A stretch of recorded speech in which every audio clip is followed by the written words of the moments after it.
नमस्कार। सन्माननीय आरोग्य भारती व्यासपीठ। आज शिक्षक दिन है, डॉक्टर सर्वपल्ली राधाकृष्णन जी की जयंती और प्रदोष भी है। मैं सभी गुरुओं को नमन करता हूँ। विश्व प्रकाशकम ब्रह्मा, ब्रह्मा प्रकाशकम गुरु, गुरु देवात्परो नास्ति, तस्मात् श्री गुरुवे नमः। आज के आरोग्य भारती पश्चिम महाराष्ट्र प्रांत राष्ट्रीय स्वास्थ्य चिंतन आयाम के इस प्रथम पुष्प में मैं आप सभी वैद्यगण, अध्यापकगण, यूजी, पीजी और इंटर्न स्टूडेंट्स का मैं हार्दिक स्वागत करता हूं। आज के जो आयु अभ्यासगत में जो श्रृंखला है, उसके लिए यहाँ पे विराजमान हमारे प्रेरणा स्थान आदरणीय संतोष जी गटने सर, पश्चिम महाराष्ट्र प्रांत आरोग्य भारती सचिव, इनका भी मैं स्वागत करता हूँ। आज के जो व्याख्याता है वैद्य गौरव डोंगरे सर, इनका भी मैं स्वागत करता हूँ। और आयुर्वेद की आद्य देवता श्री धन्वंतरी, इनका नमन करने के लिए मैं धन्वंतरी स्तवन के लिए आज हमारे आयुर्वेद महाविद्यालय पंचवटी नासिक से जुड़ी हुए सनिका महाजन, इसको निमंत्रित करता हूँ। Doctor Sanika Mahajan. Yes sir.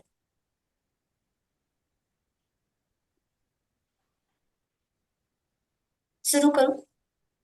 हाँ। शंखं चक्रं जलौकां दधतममृतघटं चारुदोर्भिश्चतुर्भिः सूक्ष्म स्वच्छातिरुत्यां शुकपरिविलसन् मौलिमं भोजनेत्रम् कालाम्भोदो ज्वलांगम् कटितटविलसत् चारुपीताम्बराढ्यम् वन्दे धन्वन्तरिं तं निखिलगगन प्रौढदावाग्निनीलम्।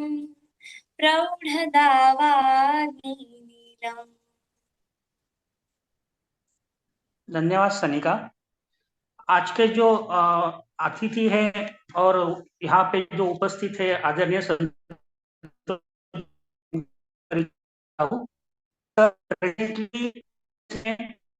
में और स्टैंडिंग फैकल्टी में सर मेंबर और आयुर्वेद प्रैक्टिशनर पूना में सर ख्यातनाम चिकित्सक भी है और हमारे लिए मार्गदर्शन हमेशा आपके लिए करते हैं।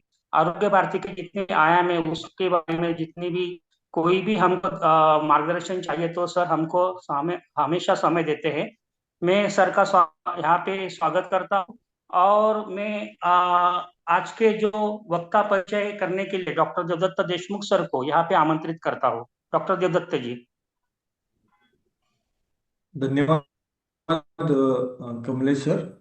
वैद्य गौरव डोंगरे, इनका थोड़ा सा मैं परिचय देता हूँ। वो BA MS MD रसशास्त्र है। दोनों टिळक आयुर्वेद से उन्होंने पुणे से किया है। MA संस्कृत भी उन्होंने किया है और हाल ही में वो PhD कर रहे हैं आयुर्वेद सेवा संघ आयुर्वेद महाविद्यालय नासिक से।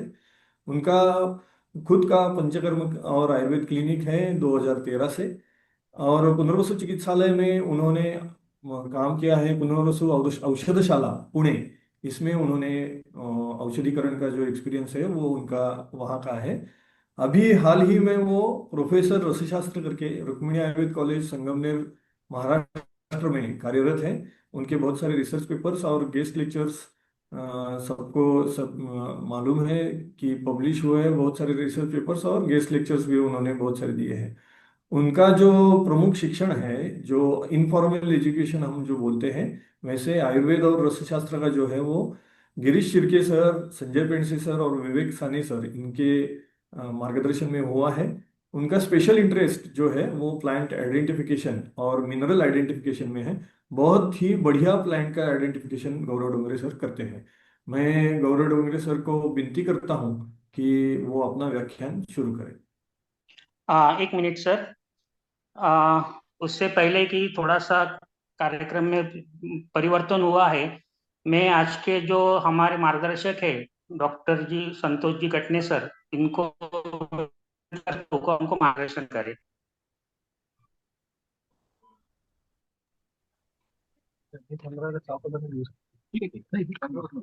सभी को नमस्कार। धन्वंतरी स्तवन के साथ इस व्याख्यान का इस व्याख्यान सत्र का उद्घाटन हुआ। ऐसा मैं घोषित करता हूँ। जैसा कि देवदत्त जी ने बताया, हम सब इनफॉर्मल एजुकेशन के लिए लेने के लिए उत्सुक है। बात तो सभी लोग जानते हैं कि जितनी शिक्षा हमें महाविद्यालयों से प्राप्त होनी चाहिए उतनी शिक्षा पर्याप्त होती नहीं है। शायद उसके कारण जो भी हो, अपने अध्यापक उसका पूरा प्रयास करते होंगे हम सबको सिखाने के लिए, लेकिन हमारे ज्ञान की अभिलाषा है वो असीमित है। तो और ज्ञान मिलना चाहिए, इसके लिए हम सभी विद्यार्थी हो ज्ञान मिलने के लिए सदा आतुर रहते हैं। तो आतुर रहता है, तो ये आतुरों की चिकित्सा करने का काम की चिकित्सा करने के बजाय काम है वो आरोग्य विषयक प्रबोधन है, ये लाना ऐसा अपना काम है। जो उसके सभी आयाम में से सबसे प्राधान्य का आयाम है विद्यार्थी आयाम, जिसमें हम सब विद्यार्थी है। भले ही मैं प्रैक्टिशनर हूँ, फिर भी यहाँ मैं चिकित्सा का विद्यार्थी ऐसा करके सम्मिलित हूँ। आशा करता हूँ कि वैद्य डोंगरे जी जो हमें मार्गदर्शन करने जा रहे हैं, तो हमारे सबके ज्ञान में वो विनती है कि आगे आने वाले में आप अपने के साथ शामिल हो। इस व्याख्यान सत्र को शुभेच्छा देते हुए मैं पूरा करता हूँ। धन्यवाद। धन्यवाद संतोष जी सर। मैं अभी आज के वक्ता वैद्य गौरव जी से विनंती कर रहा हूँ को हमको मार्गदर्शन के लिए। वैद्य धन्यवाद गौरव जी। सर। धन्यवाद सर। सबसे पहले तो आरोग्य भारती ने ये जो उपक्रम शुरू किया है इसके लिए बहुत बहुत धन्यवाद देना चाहूंगा। इसके बाद आज हम सीखने वाले हैं आधारभूत सिद्धांत। अभी सेकंड ईयर बीएमएस और पीजी के स्टूडेंट्स को सामने रखे ये प्रेजेंटेशन तैयार किया है। मैक्सिमम जो है सेकंड ईयर बीएमएस का सिलेबस होने की वजह से उन्हीं को टारगेट करके अभी का लेक्चर हमने प्लान किया है। सबसे पहले मेरे जो गुरुजी सर ने जैसे बताया, वैद्य गिरीश शिर्के सर, वैद्य संजय पेंडसे सर और वैद्य साने सर, इनको अभिवादन करके मैं मेरा व्याख्यान शुरू करूंगा। और उसके साथ में ही आज शिक्षक दिन है, तो मेरे जो रसशास्त्र के शिक्षक है doctor Vilas Dole sir, doctor Yogini Patil madam, doctor Indira Ujagare madam और डॉक्टर विनया दीक्षित मैडम, इन सभी को मैं नमन करके आज का विषय प्रस्तुत करता हूँ। सिलेबस का जो पेपर फर्स्ट है सेकंड ईयर बीएमएस का, उसमें थर्ड नंबर का ये टॉपिक आज हम देखने वाले हैं।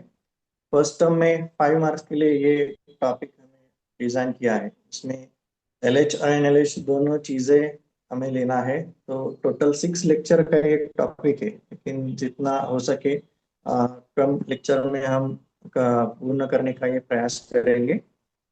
टाइप ऑफ क्वेश्चन जो है इस टॉपिक पे आने वाला है वो इधर एसएक्यू या फिर एमसीक्यू, ये यहाँ पे हमें देखने को मिलता है। तो हमारे सिलेबस में अभी जो नया सिलेबस आया है एनसीएसएम का, उसमें कुछ कोर्स आउटकम और प्रोग्राम आउटकम ऐसे शब्द हमें सुनाई देते हैं। तो ये टॉपिक के लिए डिजाइन किए हुए कोर्स आउटकम है demonstrate applications of principles of Ayurvedic औषधि निर्माण और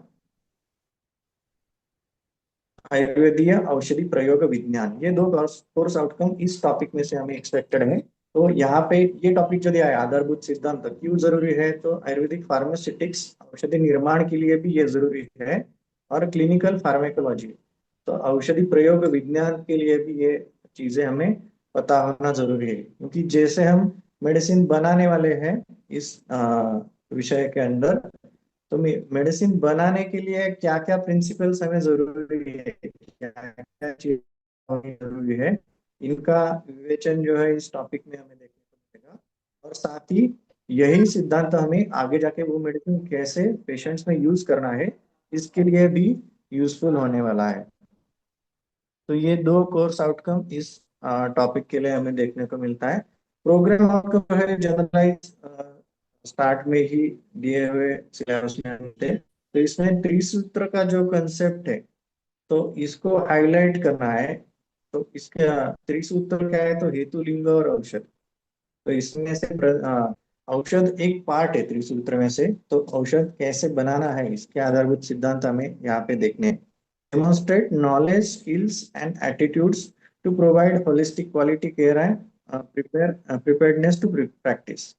और एक प्रोग्राम आउटकम ये भी है, demonstrate self directedness in pursuit of knowledge and skills which is required to advance in health care and wellbeing of society. जो हमें नॉलेज मिलने वाला है इस टॉपिक में से उसका उपयोग हमारा जो मेडिसिन प्रिपरेशन का स्किल है, मेडिसिन यूज करने का स्किल है, वो बढ़ाने के लिए हमें करना है। और इसकी वजह से हेल्थ केयर और सोसाइटी का जो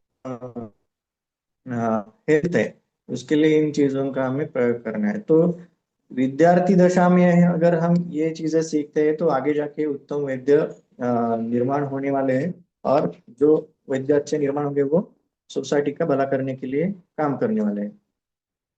तो जो इम्पोर्टेंट पॉइंट्स है इस टॉपिक में वो सिलेबस के अनुसार कुछ इस तरह से टाइम, द्रव्य संग्रह और संरक्षण, द्रव्य का कलेक्शन कैसे करना है और उसका प्रोटेक्शन या फिर स्टोरेज कैसे करना है, इसके लिए कुछ पॉइंट्स हमें देखने को मिलते हैं। टाइम ऑफ ड्रग कलेक्शन, कौन से काल में उसका कलेक्शन करना है ड्रग्स का। जनरल रूल्स कुछ हम देखने वाले हैं कलेक्शन के लिए। Specific time for specific plant part collection, अलग अलग प्लांट के जो पार्ट्स होते हैं उनके लिए कुछ स्पेसिफिक टाइम दिया है क्या, मतलब साल का कुछ कौन से टाइम में वो कलेक्ट करना है या फिर दिन के कौन से टाइम में कलेक्ट करना है, ये भी हमें देखने को मिलेगा।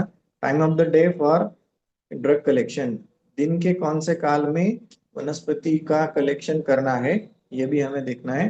कलेक्शन ऑफ प्राणीज द्रव्य, प्राणीज द्रव्य जो चिकित्सा में हम प्रयोग करते हैं उनके कौन कौन से पार्ट्स को हम कलेक्ट कर सकते हैं, उन कौन सी अवस्था में कलेक्ट करना है। प्लेस ऑफ ड्रग कलेक्शन, भूमि महाभूत प्रीडोमिनेंस, कौन से भूमि से ड्रग्स को कलेक्ट करना है, वो जनरलाइज नियम भी उसके कुछ है। और उसके साथ में ही महाभूत प्रधान जो भूमि का वर्णन सुश्रुत संहिता में किया है उसके अनुसार कौन कौन से मेडिसिन उसमें कलेक्ट कर सकते हैं, इनके बारे में भी हमें देखना है। Places from where drug should not be collected, कौन से स्थान वनस्पति कलेक्ट करने के लिए या फिर औषध का संग्रहण करने के लिए निषिद्ध बताए हैं, उनके बारे में भी हमें सीखना है। स्टेज ऑफ ड्रग कलेक्शन, कौन से स्टेज में पर्टिकुलर ड्रग को हमें कलेक्ट करना है, जैसे कि अलग अलग पार्ट्स जो होते हैं उनका कलेक्शन कौन कौन से स्टेजेस में करना है, ये हमें यहाँ पे देखना है। और कुछ नियम है आधारभूत सिद्धांत में। रूल ऑफ डुप्लीकेशन, द्विगुण मान सिद्धांत, ये हमें बहुत जगह पे यूज होता है। जैसे च्यवनप्राश हम बनाते हैं या फिर अलग अलग घृत या तैल बनाते हैं तो उसमें जो मान है मेडिसिन का, जो मान हमें लेना है तो उसके कुछ नियम है। तो आर्द्र और शुष्क द्रव्य है तो उसके लिए मान का क्या नियम है वो हमें यहाँ पे देखना है। जैसे कि आर्द्र द्रव्य अगर शुष्क के बजाय लेना है ऑप्शन की तरह तो उसका मान हमें द्विगुण करना है, ये नियम हमें यहाँ पे देखने को मिलेगा। द्रव्य संग्रह विधि एंड द्रव्य संरक्षण, ड्रग कलेक्शन का विधि ग्रंथ ने क्या बताया है, क्या क्या प्रिपरेशन उसके लिए जरूरी है और उसका कलेक्ट करने के बाद स्टोरेज कैसे करना है, उसका रक्षण कौन कौन सी चीजों से करना है और कैसे उसको कलेक्ट करके रखना है। रस, गुण, वीर्य, विपाक और प्रभाव, इन चीजों का ड्रग प्रिपरेशन में और का चिकित्सा में प्रयोग करने में क्या क्या रोल होता है ये हम देखने वाले हैं। अनुक्त विशेषोक्त ग्रहण, कंसिडरिंग अनुक्त द्रव्य, जहाँ पे भी कुछ चीजें अनुक्त है, जैसे कि द्रव अगर अनुक्त है तो जल लेना है, या फिर क्षीर सिर्फ ऐसा ही लिखा है तो उसके लिए हमें गोक्षीर लेना है, ये कुछ अनुक्त परिभाषा है। इसका विवेचन इस पॉइंट में हमें देखना है। औषध नामकरण, जो प्रिपरेशन हम यूज करने वाले हैं या फिर बनाने वाले हैं, तो उसका नामकरण कैसे करना है। जैसे सीतोपलादि चूर्ण है तो सीतोपलादि चूर्ण उसका नाम कैसे पड़ा है, ये चीजों का सिद्धांत कुछ हमें देखना है। औषध सेवन काल, औषध प्रिपेयर करने के बाद जब हम डिस्पेंस करेंगे उसको तो कौन से काल में उसका सेवन करना है, इसके लिए अलग अलग रेफरेंस हमें वहां पे देखना है। सवीर्यतावधि, जो शेल्फ लाइफ होता है, कोई भी कल्पना अगर हम निर्माण करते हैं तो वो कितने काल तक वीर्यवान होगी, इसके बारे में हमें इस पॉइंट में चर्चा करना है। औषध मात्रा, अगर मेडिसिन हम प्रिपेयर करते हैं तो स्पेसिफिक मात्रा में उसका डिलीवर करना चाहिए पेशेंट को, तो वो मात्रा कैसे डिफाइन की है ग्रंथ ने, वो हमें देखना है। और अगर मात्रा चेंज करनी है तो कौन से चीजों को ध्यान में रख के उसका हम ज्यादा कर सकते हैं, वो भी हमें देखना है। अनुपान एंड सहपान, औषध के साथ में क्या चीजों को या फिर कौन से पदार्थ हम पेशेंट को सेवन करने के लिए दे सकते हैं, तो उनका अनुपान में हमें विचार करना है। यौगिक द्रव्य सिद्धांत, ड्रग कॉम्बिनेशन कैसे बनते हैं, तो उसके कुछ सिद्धांत होते हैं, कौन से ड्रग का कॉम्बिनेशन करना चाहिए, कौन से ड्रग का कॉम्बिनेशन नहीं करना चाहिए, या फिर वो कॉम्बिनेशन करने के लिए कौन कौन सी बातें हमें ध्यान में रखनी चाहिए, ये हमें इस पॉइंट में देखना है। तो पहला सेक्शन जो है, इतने पॉइंट्स हम उसमें देखेंगे। सबसे पहला पॉइंट है टाइम ऑफ ड्रग कलेक्शन। तो उसमें जनरल जो नियम होते हैं, उसमें शरद अखिल कार्यार्थम ग्राह्यम सरसम औषधम, शारंगर का एक सूत्र मार्गदर्शन के तौर पे हमें मिलता है। जो सरसम औषधम मतलब पूर्ण वीर्यवान हुआ ऐसा जो औषध है, उसमें शरद ऋतु में जो कलेक्शन हम करने वाले हैं वो अखिल कार्यार्थम, वमन और विरेचन को छोड़ के जो बाकी के सभी कर्म के लिए हम मेडिसिन यूज करने वाले हैं, उनका कलेक्शन हमें शरद ऋतु में करना है। तो उनका ग्रहण जो है शरद ऋतु में हमें करना है। और स्पेसिफिकली वमन या फिर विरेचन के लिए जो औषधि यूज की जाती है, उनका अ, अ, ग्रहण जो है हमें वसंत ऋतु में कहा, वसंत ऋतु के आखिर में हमें उनका कलेक्शन करना है। तो ये दो चीजें जो है हमें शारंग धर्म में पता चलती है।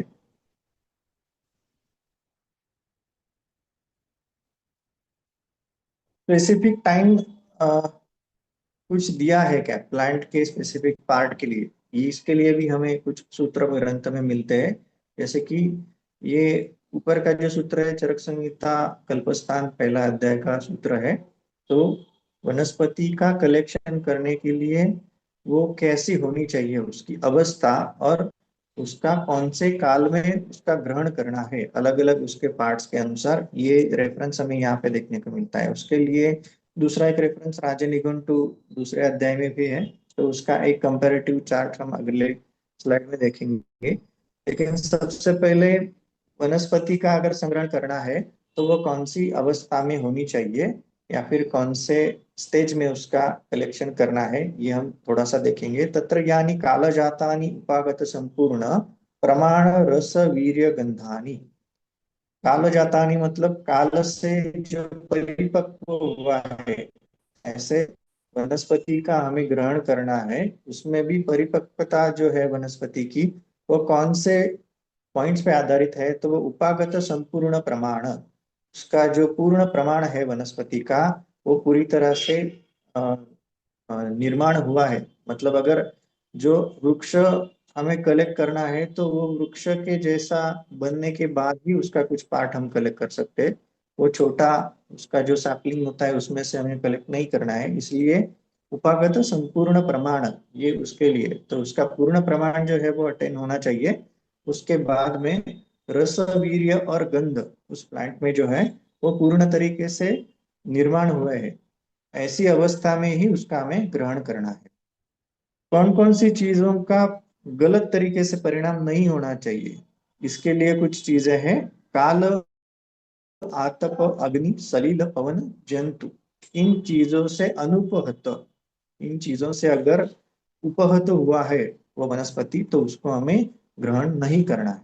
तो इन चीजों का परिणाम परिणाम परिणाम होके अगर वनस्पति कुछ खराब हो गई है तो हमें उसका कलेक्शन नहीं करना है। फॉर एग्जाम्पल काल उपहत, इस चीज का हम अर्थ क्या ले सकते हैं? तो उसका जो परिपक्वता है उसके आगे जाके अगर हम वनस्पति को देखते हैं तो उसका वीर्य जो है बाद में वो धीरे धीरे कम हो जाता है। मतलब सूखा हुआ जो सैंपल है उसको हम कलेक्ट नहीं कर सकते, उसमें से वीर्य जो है वो निकल जाता है। अग्नि से ज्यादा संस्कार किया हुआ जो है, तो अग्नि के साथ मतलब जैसे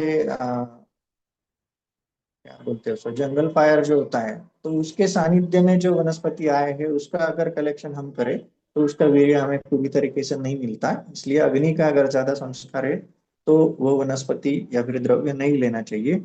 सलील मतलब ज्यादा बारिश का या फिर पानी का अगर जिस पे ज्यादा संस्कार हुआ है तो उस द्रव्यों को कलेक्ट करने में भी मुश्किल होती है। कलेक्ट करे तो उसमें फंगस ज्यादा निर्माण होना या फिर जल्दी से खराब हो जाना, ये चीजें हमें उसमें देखने को मिलता है। तो इसका भी ज्यादा संस्कार नहीं होना चाहिए।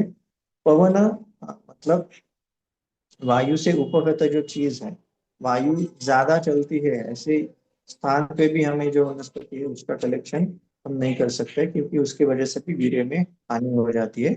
और लास्ट का है जो जंतु, अगर कीड़े उसमें उत्पन्न हुए या कृमि उत्पन्न हुए हैं तो भी वनस्पति का वीर्य हमें पूरी तरीके से नहीं मिलता। तो इन चीजों से कौन कौन से भाव वनस्पति के या किसी भी द्रव्य के उपहत होते हैं? तो वर्ण, रस, स्पर्श और प्रभाव, ये चीजें अगर इन काल से लेके कृमि तक इनसे उपहत हुई है तो वनस्पति का हमें संग्रहण नहीं करना चाहिए।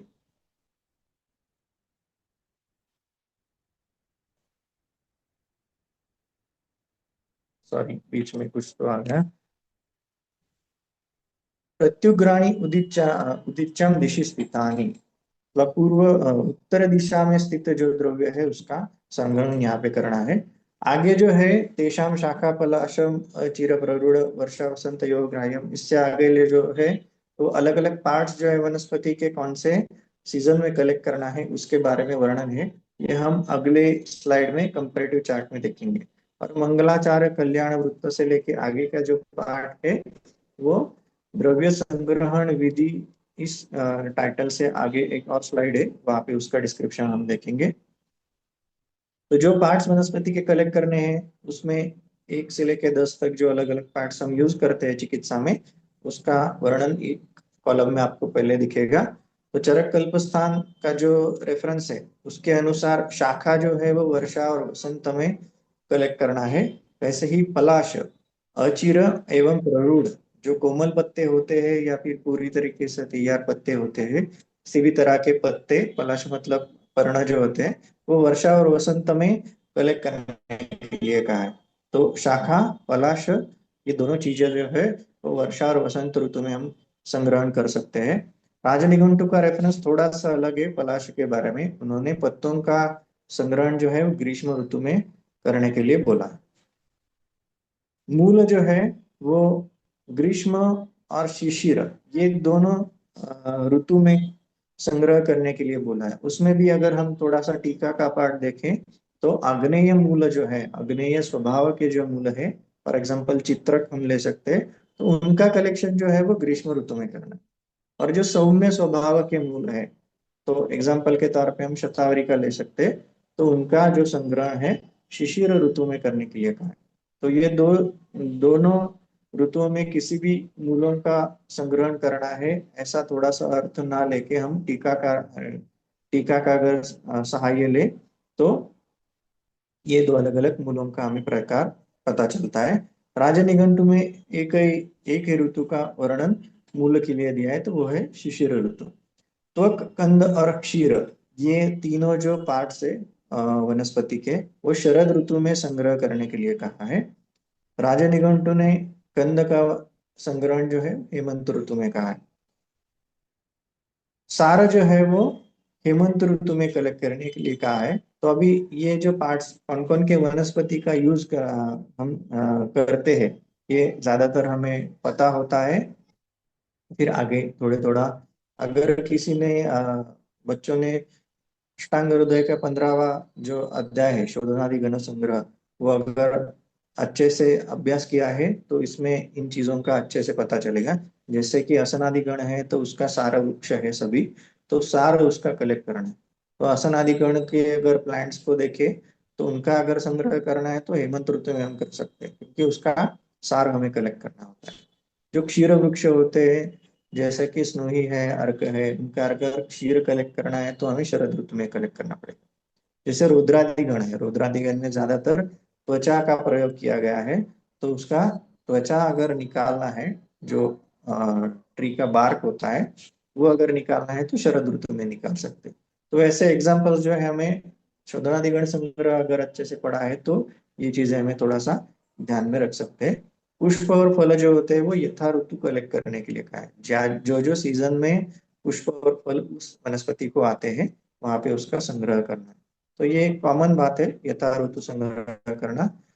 लेकिन राजनिकुंठ का एक थोड़ा सा यहाँ पे अलग रेफरेंस है। पुष्प जो है उन्होंने वसंत में कहा है, क्योंकि वसंत में क्या होता है कि ज्यादातर वनस्पतियों को पुष्प आए हुए हमें देखने को मिलते हैं, तो इसके लिए उन्होंने वसंत ऋतु वहां पे कलेक्शन के लिए बताया है। पंचांग अगर कलेक्ट करना है तो उसको शरद ऋतु में करना है। पंचांग जो यूज करते हैं तो वो छोटे वनस्पति जो होते हैं शुभ के तौर पे, उनका पंचांग हम यहाँ पे ज्यादातर यूज करते हैं। या फिर जैसे शीर्ष का वृक्ष है, शीर्ष का पंचांग हम यूज करते हैं पंचशीर्ष अगद में, तो वो अगर हमें कलेक्ट करना है तो शरद ऋतु में उसको कलेक्ट हम कर सकते हैं। तो ये दो अलग अलग रेफरेंस कंपैरेटिव हमने देखा है। Time of the day for drug collection, एक जनरलाइज नियम उसका कहा है प्रातः काल, काले बात के साथ एक तो भाषा में देखने को मिलना है। और काल में अगर संग्रह करना है ऐसा प्रश्न है तो प्रायः प्रातः काल में उसका संग्रह करना ज्यादा अच्छा होता है, क्योंकि वहां पे वनस्पति का पूर्ण वीर्य हमें प्राप्त होता है। एक बार आतप का उसके संस्कार होने लगा तो वीर्य कुछ प्रमाण में हमें कम देखने को मिलता है। एक दो रेफरेंस यहाँ पे, उसका डायरेक्ट रेफरेंस मुझे नहीं मिला है, लेकिन कुछ अनुभव से या फिर कुछ पता चली हुई या फिर गुरुजी से सीखी हुई बातें हैं, इनके अनुसार दो रेफरेंस यहाँ पे सामने रखता हूँ। क्षीर जो है, अगर क्षीर कलेक्ट करना है तो प्रायः सूर्योदय से पहले कलेक्ट किया जाए तो उसका क्वांटिटी हमें ज्यादा मिलता है। तो फॉर एग्जाम्पल प्रवाल पंचामृत अगर हमें बनाना है तो उसमें अर्क क्षीर लगता है, और अर्क क्षीर का प्रमाण जो है वो बाकी द्रव्यों से समान प्रमाण में बताया है। जो शंख शौक्तिक आदि सुधा वर्ग के द्रव्य उसमें बताया है, तो उनका कलेक्टिवली जितना प्रमाण है उतने ही प्रमाण में अर्क क्षीर उस घड़े में डालना है और फिर आगे जाके उसको गजपुट देना। तो अगर इतना अर्क क्षीर चाहिए तो हमें कलेक्शन के लिए ज्यादा अर्क क्षीर हमें प्रातः काल में वो सूर्योदय से पहले ही प्राप्त हो सकता है। तो ये थोड़ा सा अनुभव से भी प्राप्त कुछ रेफरेंस सामने रखता हूँ। हरिद्रा के लिए ये कंफर्म नहीं है, लेकिन हरिद्रा के जो सभी पर्यायी नाम है वो रात्रि से संबंधित है। तो इसका अर्थ ये भी होता है कि रात्रि के वक्त उसका जो एक्टिव प्रिंसिपल या फिर वीर्य जो होता है वो ज्यादा हमें प्राप्त हो सकता है, इसलिए हरिद्रा का कलेक्शन रात में करना एक पॉसिबल हो सकता है। तो ये थोड़ा सा क्वेरी है, लेकिन ऐसा एक विचार हम सामने रख सकते हैं। प्राणिज द्रव्यों का अगर हमें कलेक्शन करना है तो कौन सी अवस्था में उसका हम कलेक्ट कर सकते हैं, तो जामगमानम वयस्थानम, जो वयस्थ मतलब पूर्ण वीर्यवान ऐसे जो प्राणी है उनके हम रक्त रोम नखादि चीजों का प्रयोग कर सकते हैं। तो अगर जांगम वस्तुओं के बारे में हम अलग अलग रेफरेंसेस पूरे ग्रंथ में देखें तो रक्त रोम नख ये तो एग्जाम्पल है ही, लेकिन उसके क्षुर भी इस्तेमाल करते हैं, अस्थि इस्तेमाल करते हैं, चर्म इस्तेमाल करते हैं, केश इस्तेमाल करते हैं। ऐसे बहुत सारे अलग अलग प्रत्यंगों का वर्णन जो है चिकित्सा में हमें देखने को मिलता है। तो ये चीजें अलग अलग प्रत्यंग जो है वो वयस्थ प्राणी के हमें कलेक्ट करना है। जो छोटा प्राणी होता है बाल, उस अवस्था में भी नहीं लेना है और वृद्ध प्राणी की अवस्था में भी नहीं, क्योंकि इन चीजों में हमें पूरी तरीके से वीर्य प्राप्त होना जरूरी होता है। क्षीर मूत्र या पुरुष अगर हमें कलेक्ट करना है किसी भी प्राणी से, तो वो आहार को जीर्ण होने के बाद ही हमें करना होता है। तो ये चीजें थोड़ा सा प्राणिज द्रव्यों के बारे में हमें ध्यान रखना पड़ता है। प्लेस ऑफ ड्रग कलेक्शन, कौन सी भी जगह से हमें ड्रग कलेक्शन नहीं कर सकते, जैसे वर्ज्य स्थान में उन्होंने दिया है श्मशान, चैत्य, देवयजन, आगार, सभा, श्वभ्र, श्वभ्राराम, वल्मीक, ओष विरहित। इन जगहों से हमें वनस्पतियों का कलेक्शन नहीं करना। जैसे स्मशान में कोई भी अच्छा वनस्पति हो तो भी वहां का वनस्पति का कुछ भी प्लांट हमें कलेक्ट करके उसका औषधि में प्रयोग नहीं करना है। या फिर कीचड़ की जगह है, या फिर जिसको हम नाली कहते हैं, जो वेस्ट वाटर जिसमें से बहता है, उसके अगर आसपास भी हमें कुछ वनस्पति मिलती है तो वहां पे उसका कलेक्शन हम नहीं कर सकते। तो ऐसे चीजों का हमें थोड़ा सा ध्यान रखना पड़ता है। ये छोड़ के और जो समतल, जहाँ पे ज्यादा कीचड़ भी नहीं है, ज्यादा मतलब गंदा भी नहीं है, ऐसी सम और शुचि मतलब स्वच्छ जगह से हमें वनस्पतियों का कलेक्शन करना होता है। तो कौन कौन से देश है, तो साधारण देश या फिर जंगल देश से हमें प्लांट्स को कलेक्ट करना है। यथा कालम शिशिर आतप पवन सलिल सेविते, जो प्लांट्स जिन प्लांट्स ने शिशिर मतलब ठंडी या फिर आतप जो सूर्य प्रकाश होता है, इवनली बहने वाली जो वायु होती है, और वर्षा ऋतु में जो बारिश होती है, इन सभी का जिन वनस्पति ने सेवन किया है और इन सभी का सेवन करने के बावजूद भी वो जमीन पे डटा हुआ है, इन चीजों का वनस्पति ने सेवन करने के बाद अगर वो नष्ट होती है तो उस वनस्पति का वीर्य अच्छे से डेवलप नहीं हुआ है, ये कॉमनली हमें पता चलता है। तो इन चीजों को सहने के बाद भी उसकी जगह पे वो डटा है, ऐसे प्लांट का ही हमें कलेक्शन में विचार करना है। इसमें और एक चीज है कि कृष्टे अनुपहते अन्य ही बलवत्तरे ही द्रुम ही, बड़े वृक्षों के नीचे जो छोटे छोटे चिप होते हैं उनका कलेक्शन नहीं करने के लिए कहा है। क्योंकि क्या है, जो छोटे वनस्पति होते हैं उनका डेवलपमेंट जो होता है वो बड़े वृक्षों के नीचे अच्छे से नहीं होता, इसलिए पूर्ण वीर्य जो है उन वनस्पति में डेवलप नहीं होता, इसलिए उनका भी रिजेक्शन में डाला है, उनका कलेक्शन नहीं करने के लिए बोला है। स्निग्ध कृष्ण मधुर मृत्तिके, जहाँ की मृत्तिका जो है स्निग्ध कृष्ण और मधुर है, ऐसे प्लेस से ही हमें वनस्पतियों का कलेक्शन करना है। या फिर सुवर्ण वर्ण की मधुर रस की जो मृत्तिका है वहां पे उत्पन्न हुए प्लांट्स का हमें कलेक्शन करना है। जो प्लांट्स कुश और रोहिश, ये जो तृण के प्रकार है इनसे व्याप्त है, ऐसे जगह पे ही हमें वनस्पति का कलेक्शन करना है।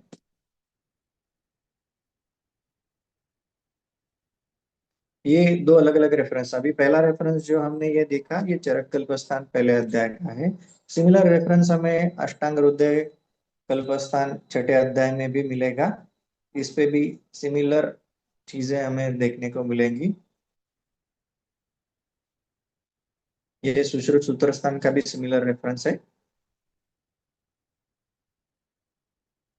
एक अलग से इसमें हमें देखने को मिलता है स्निग्धां प्ररोहवतीं मृद्वीं स्थिरां समां कृष्णां गौरीं लोहितां वा भूमि औषध ग्रहणाय परीक्षेत।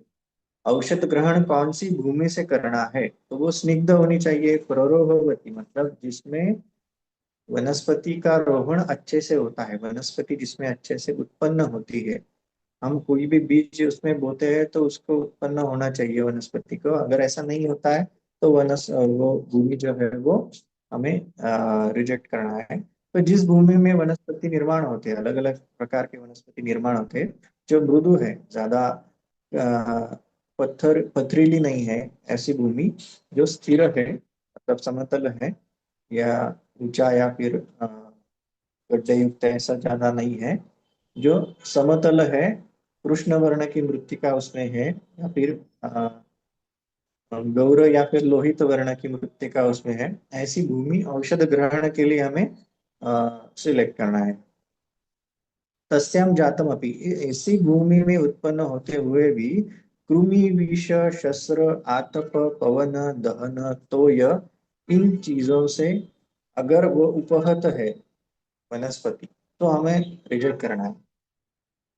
सिलेक्ट करने के लिए क्या है, ऐसी भूमि में उत्पन्न जो वनस्पति है वो कैसी होनी चाहिए, तो कृमि से अनुपहत होनी चाहिए, विष से अनुपहत होनी चाहिए। तो विष का परिणाम, जैसे भूमि में विष होता है या नहीं, तो जो इसका एक एग्जांपल जो है वो अगर पोल्यूशन या फिर वेस्ट मटेरियल जो है भूमि में डाला जाता है, उसका एक विचार यहाँ पे हम कर सकते हैं। तो जो नालियां होते हैं ज्यादातर कंपनी का वेस्ट उसमें जाता है, केमिकल्स का, और वो पानी जो है, वो गंदा वाला पानी जो है, वो अगर भूमि में उसको एब्सर्व हो गया है और उसके बाजू में जो प्लांट्स उगते हैं, तो उसमें भी उस विषय का प्रमाण जो है कुछ तरीके से आ जाता है। जैसे कि लेड पॉइजनिंग जो है ज्यादातर ऐसे प्रकार में हमें देखने को मिलता है। तो जो वेस्ट प्रोडक्ट में लेड होता है वो भूमि में एब्सॉर्ब होके प्लांट में उसका कंसंट्रेशन बढ़ जाता है। इस तरीके से इसका विचार हम कर सकते हैं। शस्त्र से अनुपहत होना चाहिए, जो काटा जंगल तोड़ा जाता है, ये ज्यादा जंगल तोड़ जिस भूमि में हुआ है वहां के भी वनस्पति का वीर्य जो है कम हो जाता है। आतप पवन ज्यादा प्रमाण में जहाँ पे है वो भी हमें नहीं लेना है। तो वो कौन कौन सी चीजों से अनुपहत वनस्पति होनी चाहिए उसका एक लिस्ट हमें यहाँ पे मिलता है। तो इन चीज कृमि से लेके तोय तक इन चीजों से अनुपहत जो वनस्पति है, जो अच्छी तरीके से पुष्ट हुआ है, जिसका वीर्य अच्छे से डेवलप हुआ है, पृथु अवगाढ़ मूलम, जिसका मूल जो है वो स्थिर है जमीन में। पृथु मतलब बड़ा, और अवगाढ़ जो स्थिर है, अच्छे से पक्का हुआ है। ऐसी वनस्पतियों को उदिचाम, उत्तर दिशा से हमें कलेक्ट करना है। तो इसमें क्या क्या है, तो भूमि की परीक्षा है, कौन सी भूमि से उत्पन्न वनस्पति को लेना है। उस भूमि से उत्पन्न होते हुए भी भूमि से लेके तोय तक इन चीजों से अनुपहत, इन चीजों का ज्यादा संस्कार उस पर नहीं हुआ है, ऐसी वनस्पति जो पूर्णतः वीर्यवान हुई है, जिसका मूल अच्छे से जमीन में स्थिर है, ऐसे वनस्पतियों का उत्तर दिशा से हमें संग्रहण करना है। तो ये सुश्रुत का एक रेफरेंस थोड़ा सा अलग इसमें मिलता है। सुश्रुत ने और एक रेफरेंस दिया है, तो भूमि महाभूत प्रिडोमिनेंस, कौन सी महाभूत का प्राधान्य भूमि में होता है, तो कौन कौन से लक्षण युक्त वो भूमि होती है। जैसे पृथ्वी महाभूत प्रधान जो भूमि होती है वो अश्नुवती, ज्यादा पथरीली, स्थिर, गुरवी, अ, अ, श्याम कृष्ण इस वर्ण की, और उस भूमि में स्थूल वृक्ष शस्य प्रायः, जो बड़े वृक्ष है वो इसमें ज्यादातर टिकते हैं। तो जिनका मूल अच्छे से नीचे जा सकता है, उसी वही वृक्ष जो है ऐसी भूमि में उत्पन्न हो सकते हैं। तो उन वनस्पतियों का ग्रहण हमें पृथ्वी प्रधान भूमि से करना है। जो अंबुगुण भूयिष्ठ मतलब जल महाभूत प्रधान भूमि होते हैं, वो कैसी है, तो स्निग्ध, शीतल, आसन्न उदक, इसमें पानी का प्रमाण ही ज्यादा है। तो ऐसी भूमि में से स्निग्ध शस्य तृण कोमल वृक्ष प्रायः, जो कोमल वृक्ष है या फिर तृण है, इन चीजों का कलेक्शन जो है वो ऐसी भूमि से करना है। जैसे तृण वर्ग जो हमें बताया है ग्रंथ में मेडिसिन में यूज करने के लिए, तो उनका संग्रहण हम ऐसे भूमि से कर सकते हैं। उसके साथ में ही जैसे अभी तृण वर्ग का एक एग्जांपल जो होता है मुस्ता है, मुस्ता का नाम ही जलद है या फिर उशीर है। तो ये पानी के पास उत्पन्न होने वाले कुछ वनस्पति है।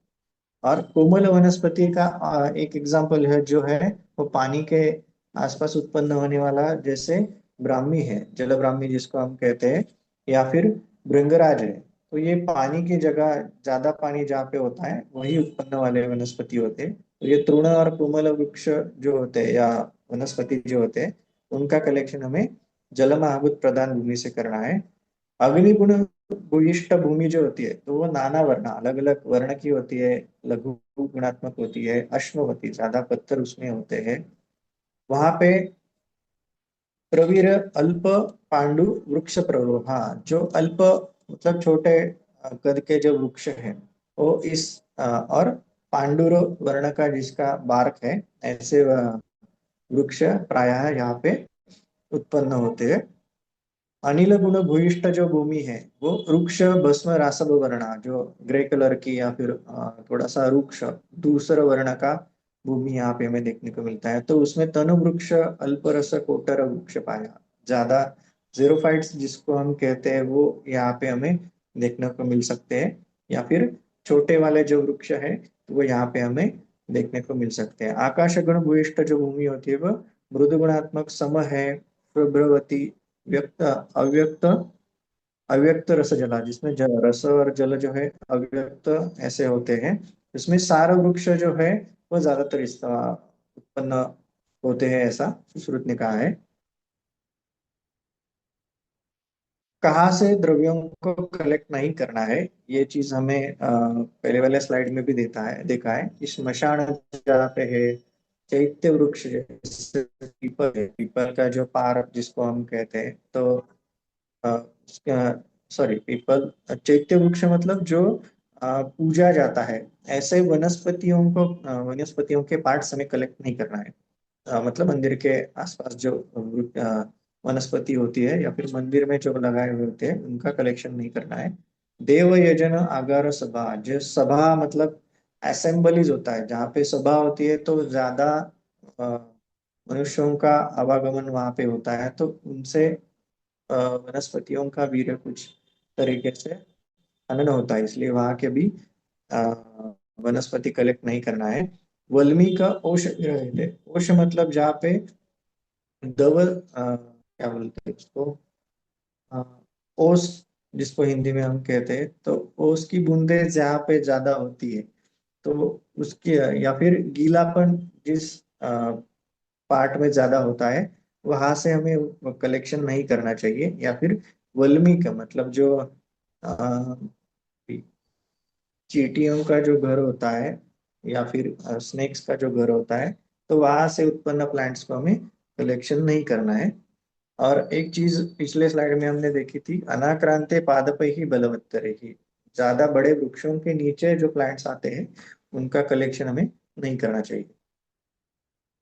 स्टेजेस ऑफ ड्रग कलेक्शन में कुछ अलग अलग पॉइंट्स है, तो उसमें धान्य कौन सी अवस्था में नहीं कलेक्ट करना है जिसके बारे में कुछ कहा है, तो अनार्तवम, जो काल उसका उत्पन्न होने का नहीं है, उसमें अगर जो धान्य उत्पन्न हुआ है तो उसका कलेक्शन हमें नहीं करना है। व्याधि हतम, व्याधि से हत, किसी भी प्रकार का रोग उस धान्य पे है तो उस प्लांट को या धान्य को कलेक्ट नहीं करना है।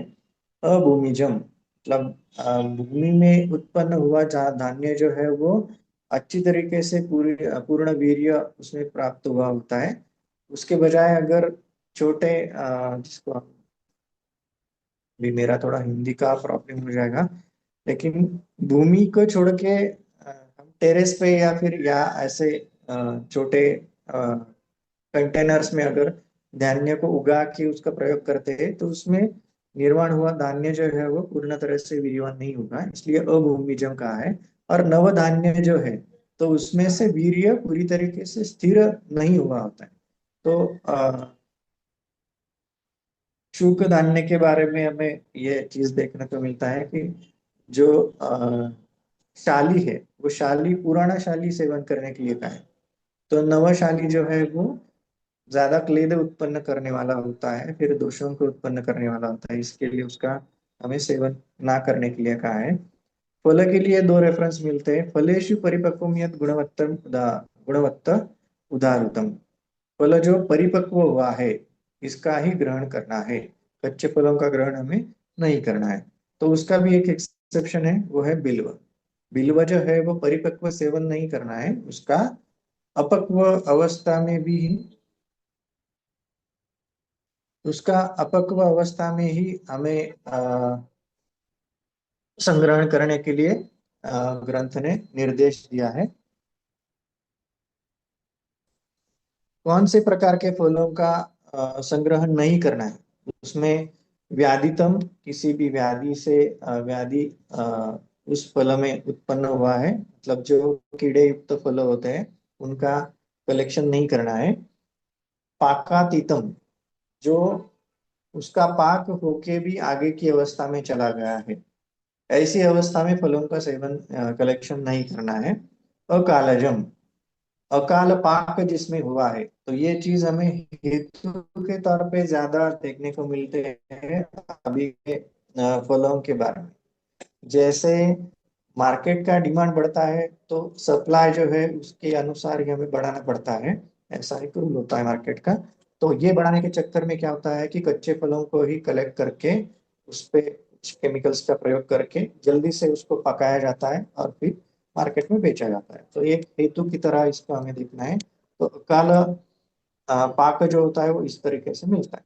तो ये केले के बारे में भी होता है, अ, सेब के बारे में भी होता है, या फिर अलग अलग फ्रूट्स के बारे में हमें देखने को मिलता है। तो ज्यादातर मार्केट में जो फ्रूट्स आते हैं तो वो आर्टिफिशियली पकाए हुए फ्रूट हमें देखने को मिलते हैं, और उसके साथ में ही अलग अलग केमिकल्स जो इस्तेमाल होते हैं फ्रूट्स का यील्ड बढ़ाने के लिए, उसका साइज बढ़ाने के लिए, या फिर उसका जल्दी से पकाने के लिए। तो आम के बारे में भी रिसेंटली ये पता चला कि आम के बारे में भी ऐसा होता है कि आम का नॉर्मल साइज जो है वो के लिए उसमें स्प्रे करते हैं केमिकल्स का। तो ये सभी चीजें जो है वो अकाल पाक के अंडर हमें देखने को मिलता है। तो ऐसे फलों का हमें वर्ज्य करना चाहिए। पत्र शाक जो है कर्कश या फिर परिजीर्ण, जो खुरदरा हो या फिर परिजीर्ण मतलब पुराना हो चुका है, मतलब सूखा है या फिर पीला पड़ा है, ऐसे शाक का हमें कलेक्शन नहीं करना है, वो सेवन में हमें नहीं लेना है। कृमि जुष्टम अदेशजम, तो जिस शाक पे कृमि का प्रादुर्भाव है ऐसा हमें कलेक्शन में नहीं लेना है। या फिर अदेशजम, जिस देश में जो शाक उत्पन्न नहीं होता, तो ऐसे शाक को हमें वर्ज्य करना है। तो समझो कि कोई शाक जो है मेथी है या फिर पालक है, उसका स्पेसिफिक प्रांत अगर बताया है कि उसी प्रांत में वो ज्यादा होता है, लेकिन अभी जो कृषि में जो कुछ भी आगे नए नए रिसर्च होते हैं तो उससे कोई भी प्लांट कहीं भी ग्रो कर सकते हैं, ऐसा प्रयत्न अभी प्लांट्स के बारे में चालू है। तो ऐसे अगर सब्जियां जिस प्लेस में नहीं होती वहां पे भी उत्पन्न होने लगे तो उनका कलेक्शन हमें यहाँ पे नहीं करना है। कंद के बारे में बताया कि बाल की अनार्तवम, मतलब बाल अवस्था में कंद का संग्रहण नहीं करना है। अनार्तवम मतलब जिस ऋतु में जो कंद कलेक्शन करना चाहिए। जैसे कंद के बारे में कहा है कि तो कंद और क्षीर ये शरद ऋतु में कलेक्ट करने के लिए कहा है। तो उनको छोड़ के अलग ऋतु में उस कंद का कलेक्शन नहीं करना चाहिए। जो कंद जीर्ण है या फिर जिसपे कोई तो रोग उत्पन्न हुआ है उस वनस्पति पे, ऐसे रोग से बाधित या फिर कृमि ने जिसका भक्षण किया है, ऐसे कंदों को हमें वर्ज्य करना चाहिए। या फिर जो कंद भूमि में लगाने के बाद उसमें से प्लांट उत्पन्न नहीं होता है, ये एक परीक्षा करने के लिए कहा है। तो एक कंद वनस्पति का लेके अगर वो अ, जमीन में बो के हम देखें तो उसमें से अगर प्लांट उत्पन्न नहीं होता है तो ऐसे कंद का कलेक्शन हमें नहीं करना है। न सम्यक रोहति, इसका ये अर्थ है। आगे एक नियम ज्यादातर हम औषधिकरण में देखते हैं, रूल ऑफ डुप्लीकेशन। द्विगुण सिद्धांत कहाँ पे यूज होता है? तो मैक्सिमम मेडिसिन जो हम प्रिपेयर करते हैं, अवले है या फिर घृत है, तैल है, संधान है, कहीं पे भी इस रूल को हमें यूज करना पड़ता है। तो ये अच्छे से हमें पता होना चाहिए, क्योंकि इससे ये अगर पता है तो आपका मेडिसिन अच्छे से प्रिपेयर हो सकता है। शुष्क द्रव्येषु इदं मानम एवं आदि प्रकीर्तितम द्विगुणं तद द्रव्येषु इष्टं तथा सद्य कृतेषु च। चरक कल्पस्थान का जो रेफरेंस है 12वें अध्याय का, तो पहले लाइन है शुष्क द्रव्येषु इदं मानम, ये जो कहा है ये लिटरेचर ने ऊपर जो पूरा रेफरेंस दिया है मान परिभाषा का, उसके लिए कहा है। तो छोटे से लेके सबसे बड़े मान तक का वर्णन संहिता में वहां पे किया है। तो ये पूरा वर्णन होने के बाद वो लास्ट में लाइन लिखते हैं कि शुष्क द्रव्येषु इदं मानम। ये जो मान परिभाषा कही है वो शुष्क द्रव्यों के लिए कहा है, आर्द्र द्रव्यों का उसमें उल्लेख नहीं है, शुष्क द्रव्यों के लिए ही ये मान परिभाषा यहाँ पे बताई है। द्विगुणम तद द्रव्येषु इष्टम, उसमें भी अगर हमें द्रव इस्तेमाल करना है, द्रव इस्तेमाल करना है, तो इस मान परिभाषा के अनुसार द्रव का प्रमाण जो है वो द्विगुण होगा।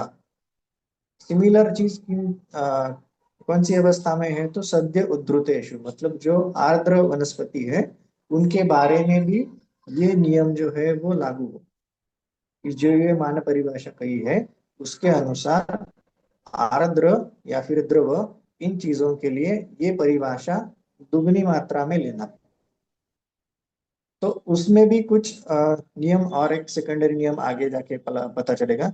यदि ही मानम तुला प्रोक्ता फलम तक प्रयोजयेत्, अगर आपके रेफरेंस में ये मान परिभाषा तुला या फिर पल इस परिभाषा में कही है, तो वहां पे द्रव हो या फिर आर्द्र वनस्पति हो तो उसको द्विगुण नहीं करना।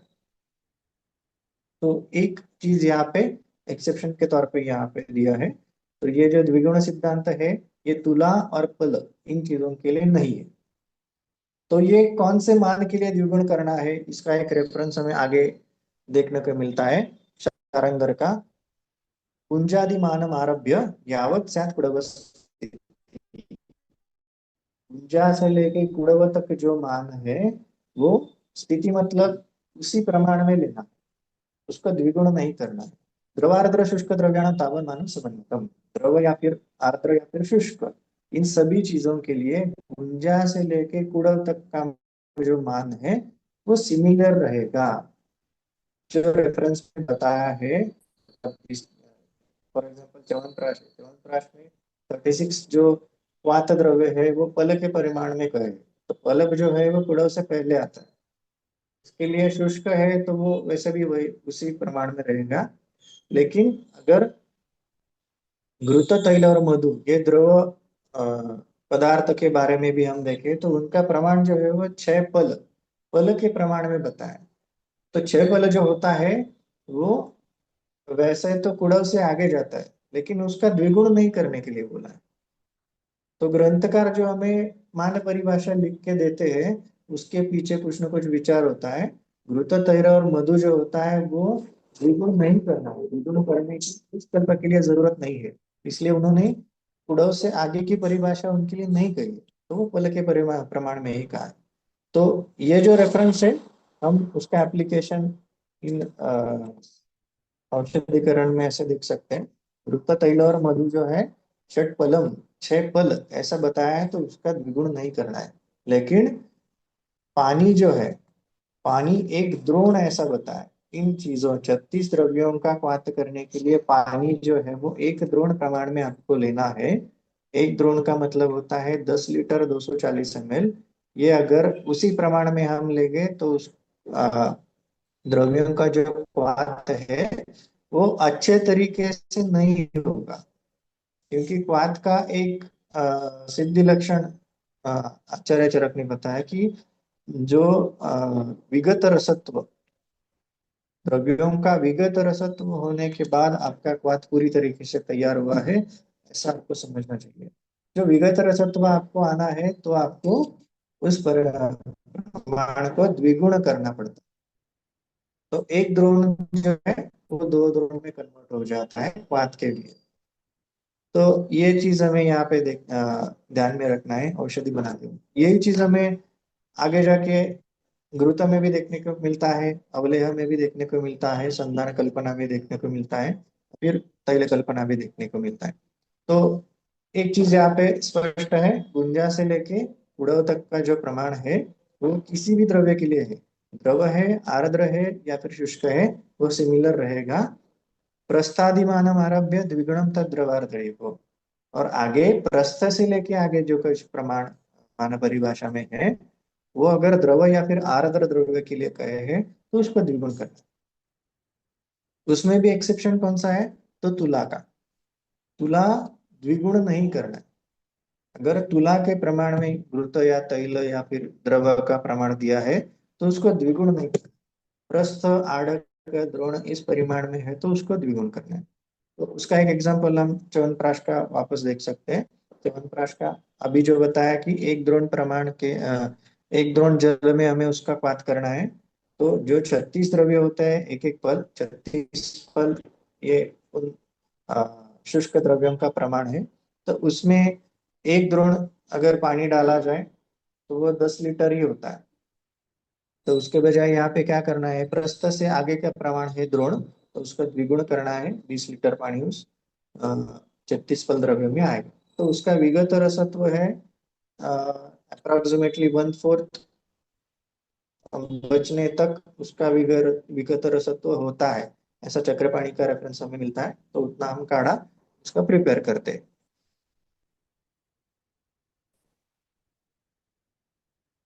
इसमें अगर तुला के प्रमाण में कुछ रेफरेंस होगा तो तुला वैसे ही रहेगा। शुष्क द्रव्यस्य या मात्रात्व आर्द्रस्य द्विगुणा ही सा शुष्कस्य गुरु तीक्ष्णत्वात् तस्मात् अर्धम प्रयोजयेत्। ऐसा क्यों करते हैं, द्विगुण क्यों करना है द्रव का? तो इसका वैशज्य रत्नावली का एक रेफरेंस है। द्रव द्विगुण क्यों चाहिए या फिर शुष्क द्रव्य द्रव के अपेक्षा आधे प्रमाण में क्यों चाहिए? तो शुष्कस्य गुरु तीक्ष्णत्वात्, द्रव से शुष्क और आर्द्र इनका अगर कंपैरिजन करें तो आर्द्र द्रव्य की बजाय शुष्क द्रव्य में गुरुत्व और तीक्ष्णत्व ये ज्यादा मात्रा में होता है, इसलिए शुष्क का प्रमाण आर्द्र की अपेक्षा आधा होना चाहिए, या उससे उल्टा आर्द्र का प्रमाण शुष्क की अपेक्षा 2 गुना होना चाहिए। तो ये उसका एक रीजन है द्विगुण सिद्धांत का। इसमें भी कुछ एक्सेप्शंस है। सदैव आर्द्रा न द्विगुणा, गुड़ुची से लेके प्रसारिणी तक ये जो प्लांट्स है, गुड़ुची कुटजो वासा कुष्मांडश्च शतावरी अश्वगंधा सहचरी शतपुष्पा प्रसारिणी, ये जो वनस्पति है ये सदैव आर्द्र अवस्था में ही प्रयोग की जाती है। तस्मात इन चीजों का द्विगुण नहीं करना है। ये चीजें किसी भी रेफरेंस में है तो उनके मूल प्रमाण में भी हमें यूज करना है। तो वो आर्द्र भी है तो भी द्विगुण नहीं करना है। ऐसा ही और एक रेफरेंस वैशज रत्नावली में है, तो उन्होंने कुछ द्रव्यों का ज्यादा एडिशन उसमें किया है। वासा से लेकर आर्द्र तक ये सभी द्रव्यों का लिस्ट हमें यहाँ पे देखने को मिलेगा। तो वैशज रत्नावली के अगर पार्ट से हम किसी भी औषध का निर्माण करते हैं तो वासा से लेकर आर्द्र तक जो द्रव्यों का लिस्ट है वो हमें ध्यान में रखना है। और बाकी के ग्रंथों का अगर रेफरेंस हम देखते हैं औषधि निर्माण के लिए, तो गुड़ुची से लेके प्रसारणी तक का हम रेफरेंस ध्यान में रख सकते हैं।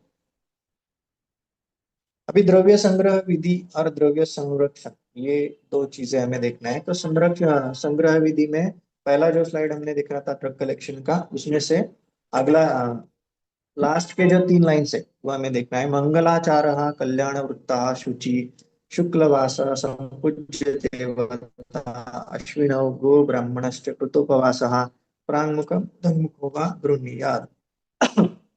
अगर आप वैद्य है और आप वनस्पति को कलेक्ट करने वाले हैं तो आपका आचरण कैसा होना चाहिए, या फिर वनस्पति को संग्रहण करने से पूर्व क्या क्या विधि की जाती है, इसका वर्णन हमें यहाँ पे देखने को मिलता है। मंगलाचार मतलब जो प्रसन्न, जिसके मन में कुछ भी गलत तरीके के विचार नहीं हो, जिसका आचरण पवित्र हो, ऐसे वैद्य को ही वो वनस्पति। अभी हम थोड़ा वनस्पति के शास्त्र के अनुसार देखें तो वनस्पति उसी वैद्य को अपना वीर्य प्रदान करेगी जो उसका उपयोग रुग्ण के कल्याण के लिए प्रयोग करने वाला हो।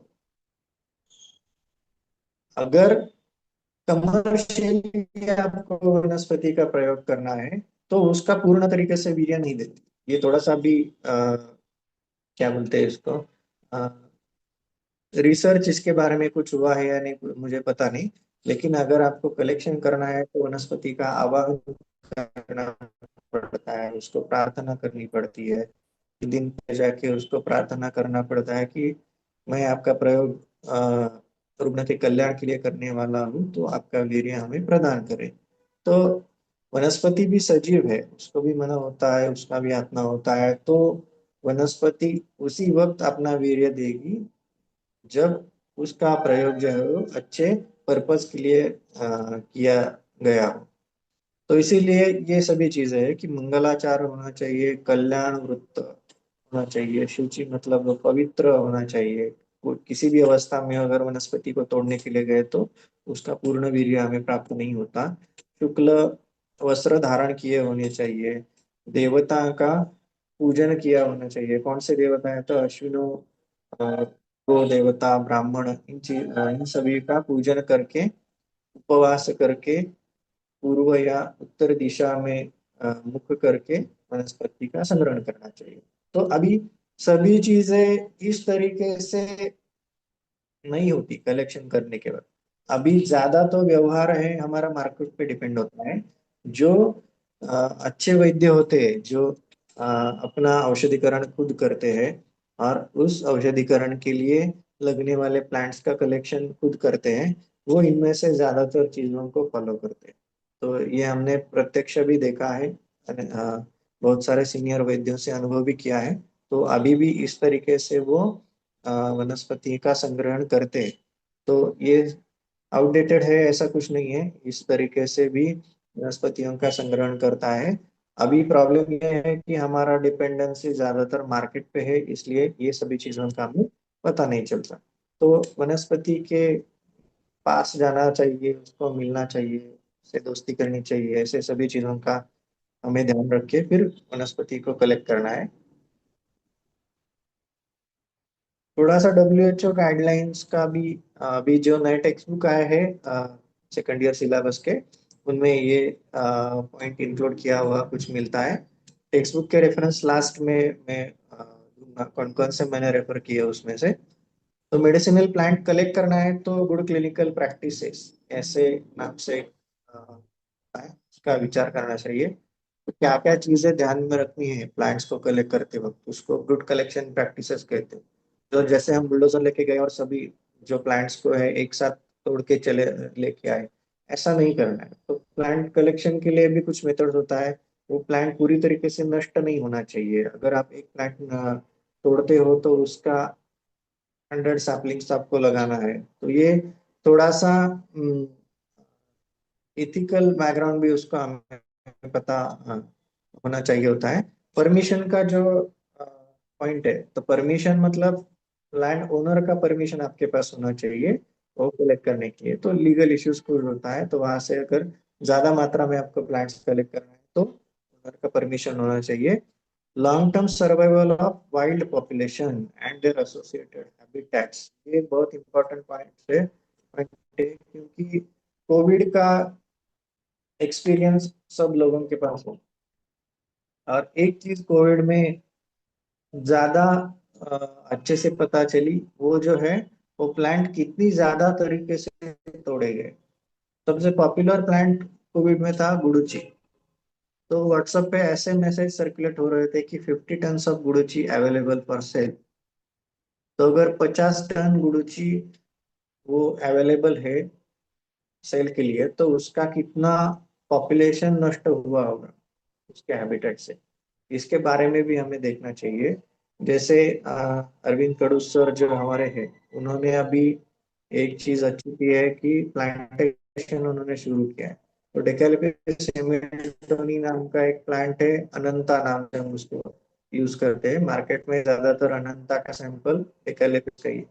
तो डेकेलिपिस जो है वो ओरिजिनली साउथ इंडिया का प्लांट है। तो ऐसा है कि जब से अनंता यूज करना शुरू हुआ है डेकेलिपिस के नाम से, तो उसका ओरिजिनल जो हैबिटेट है वहां से अनंता जो है वो एंडेमिक हो चुका है। तो बहुत ज्यादा प्रमाण में वहां से वो तोड़ा गया। तो उसके लिए हम क्या कर सकते हैं कि इसका प्लांटेशन अलग अलग जगह पे अच्छे से डेवलप कर सकते हैं। और जहाँ का वो हैबिटेट है, उस प्लांट का जो हैबिटेट है उसका प्रोटेक्शन हमें करना चाहिए। कलेक्शन भी करना है तो एक स्पेसिफिक हिस्से का हम कलेक्ट करते हैं, उसके बजाय दूसरे हिस्से में हम उसका प्लांटेशन करते हैं। तो ऐसे करके ही हमें प्लांट्स का कलेक्शन करना चाहिए। स्पेसिफिक सीजन फॉर कलेक्शन, ये डब्ल्यूएचओ के गाइडेंस में भी है। जैसे हमने देखा कि कौन से ऋतु में कौन सा पार्ट कलेक्ट करना है, तो वो चीजों का वर्णन यहाँ पे मिलता है। Avoid high level of pesticide, तो या फिर विषाक्रुमि उपहत प्लांट्स के बारे में हमने थोड़ा सा जो देखा है कि भूमि से ये हेवी मेटल्स या फिर विष प्लांट्स में एब्सॉर्ब जो होते हैं मूल के लिए, उनका विचार यहाँ पे करना। तो आसपास अगर केमिकल्स की फैक्ट्रीज है या फिर पोल्यूशन पोल्यूटेड एरिया ज्यादा है, तो ऐसे प्लेसेस हमें यहाँ से अवॉइड करना है प्लांट कलेक्शन के लिए। द्रव्य संरक्षण के लिए चरक संहिता में एक रेफरेंस हमें मिलता है कल्पस्थान में। गृहीत्वा, ये जनरलाइज रेफरेंस है सभी द्रव्यों के बारे में। गृहीत्वा च अनुरूप गुणवत् भाजनस्थ भाजनस्थानि आगारेषु प्राक् निवात प्रवातैक देशेषु नित्य पुष्पोपहार बलिकर्मत्सु अग्नि सलिल उपस्वेद धूम रज मूषक चतुष्पादम अनभिगमनीयानि स्वच्छन्नानि शिक्येषु आवा आसज्य स्थापयेत्। तो ये स्टोरेज का पूरा वर्णन है, मतलब स्टोरेज अगर करना है प्लांट मटेरियल्स का या फिर किसी भी द्रव्य का, तो कौन कौन सी चीजें हमें ध्यान में रखने को मिलती है। तो अभी एफडीए या फिर जीएमपी के अनुसार जो फार्मेसी के लिए गाइडलाइंस है, तो वहाँ पे रॉ मटेरियल स्टोरेज का जो सेक्शन होता है, तो रॉ मटेरियल स्टोरेज का अगर सेक्शन हम अलग अलग फार्मेसी में जाके देखें, तो ये सूत्र जो है अच्छे से हमें ध्यान में मिलता है। तो अलग अलग प्लांट पार्ट्स के लिए कौन सा कंटेनर होना चाहिए, इसके गाइडलाइंस हमें दिए हैं। शेड्यूल टी नाम का आगे जीएमपी में आएगा। तो शेड्यूल टी में अलग अलग कंटेनर्स का वर्णन है, कौन सा कंटेनर में कौन सा मटेरियल हमें स्टोर करके रखना है, उसके बारे में जानकारी हमें मिलते हैं। तो अनुरूप गुणवत्त भाजन, ये हमें वहां पे देखने को मिलता है। भाजन मतलब पात्र, उस द्रव्यों के जैसे गुण है उसके अनुरूप पात्र में उसका संग्रहण हमें करना, या फिर स्थान कैसा होना चाहिए, कौन से स्थान में उसका संग्रहण करना है। तो कौन से करना है, इसके पहले हम कौन से स्थान में करना नहीं है इसके बारे में थोड़ा सा देखेंगे। जहाँ पे अग्नि का भय हो, सलील मतलब मॉइस्चर या पानी का ज्यादा भय हो, उपस्वेद, उपस्वेद का मतलब मॉइस्चर होता है, मॉइस्चर ज्यादा उत्पन्न होता है, ऐसे स्थान में अगर हम रॉ मटेरियल को स्टोर करके रखते हैं, तो मॉइस्चर कंटेंट उसमें ज्यादा आता है, फंगस उसमें लगता है और वो मटेरियल डिस्कार्ड करना पड़ता है। तो उस चीज का हमें ध्यान रखना पड़ता है। कौन सी चीजों से रक्षण करना है, उसमें धूम भी है। धूम से अगर आपका मटेरियल उपहत हो रहा है, तो उसका वीर्य भी कम होगा और यूज करने लायक नहीं रहेगा।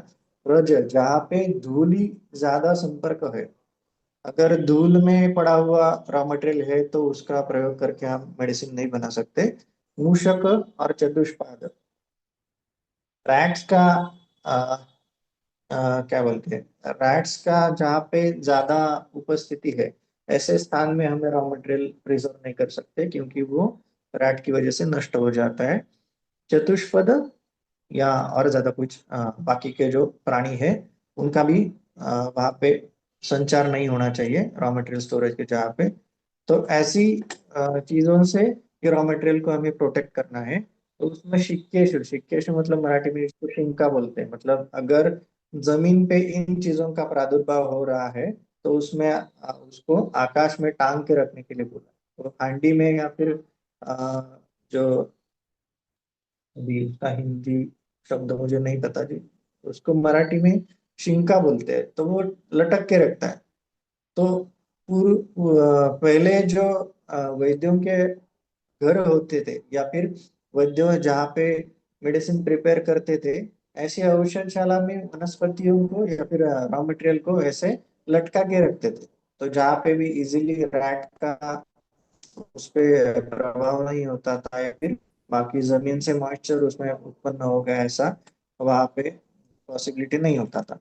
चक्रपाणी ने और थोड़ा सा हमें गाइड किया है। अनुरूप गुणवत् भाजन स्थानी इति, ये पहला जो शब्द है उसका अर्थ अनुरूप गुणवत्ता च भाजनस्य भेषज समान गुणतयैव।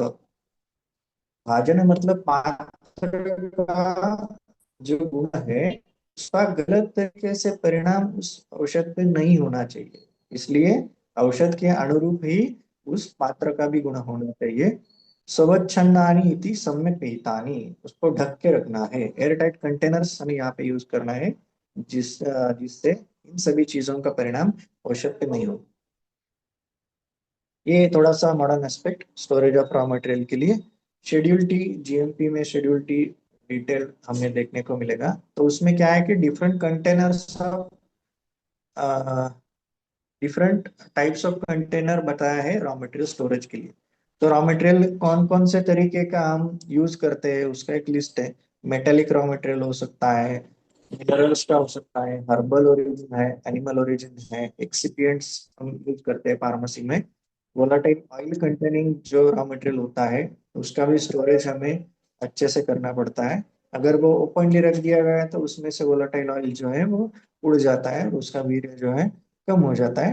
प्लांट एक्सट्रैक्ट या फिर रेजिन्स, गुग्गुलो जैसे कुछ रेजिन्स भी हम यूज करते हैं, उनके लिए भी स्पेसिफिक कंटेनर्स बताए हैं। Proper labelling of the containers, अगर रॉ मटेरियल आपने कंटेनर्स में स्टोर किया है तो उसको लेबलिंग भी होना चाहिए। लेबल्स पे क्या क्या चीजें होनी चाहिए इसके बारे में भी डिटेल्ड हमें इस जीएमपी रूल्स में देखने को मिलता है। उस चीज का नाम होता है, परचेस डेट होता है, बैच नंबर होता है, उसका एक्सपायरी डेट भी हमें उस पर लिखना पड़ता है, और उसका प्रमाण उसमें कितना आपने रखा है क्वांटिटी भी उसमें स्पेसिफाई करना पड़ता है। फिनिश प्रोडक्ट स्टोरेज, जिसको हम क्वारंटीन एरिया ऐसा एक नाम दिया है। फिनिश प्रोडक्ट जो तैयार होते हैं फार्मेसी में तो उनका भी स्टोरेज के लिए स्पेसिफिक चीज कही है। तो जो अलग अलग तरीके के कल्पना हम बनाते हैं तो अलग अलग कल्पना का स्टोरेज भी हमें उस तरीके से कंटेनर्स का वर्णन उसमें हमें मिलता है। जैसे कि संधान कल्पना है तो अंबर कलर के बोतल में रखने के लिए बोला है ताकि उसका आतप से उसका कुछ परिणाम उसमें ना हो, इसलिए जो टैबलेट्स या फिर चूर्ण होता है तो एयर टाइट कंटेनर्स में उसको एल्यूमिनियम फॉइल से सील किया हुआ है, ऐसे हम अभी देखते हैं। तो हमारी जो फार्मेसी है पुनरुप औषधशाला जहाँ पे मैंने पहले काम किया था, तो वहाँ पे हम क्या करते हैं कि जो कंटेनर्स यूज करते हैं तो डायरेक्टली चूर्ण या फिर टैबलेट्स कंटेनर में ना डाल के पहले तो उसको पॉलीथीन बैग में सील करके फिर कंटेनर्स में डालते हैं। तो जो मॉइस्चर होता है उसमें ना लगे या फिर फंगस का उस पर प्रभाव ना हो, इसलिए ये सभी स्टोरेज की टेक्निक्स या वहाँ पे फार्मेसी में यूज की जाती है।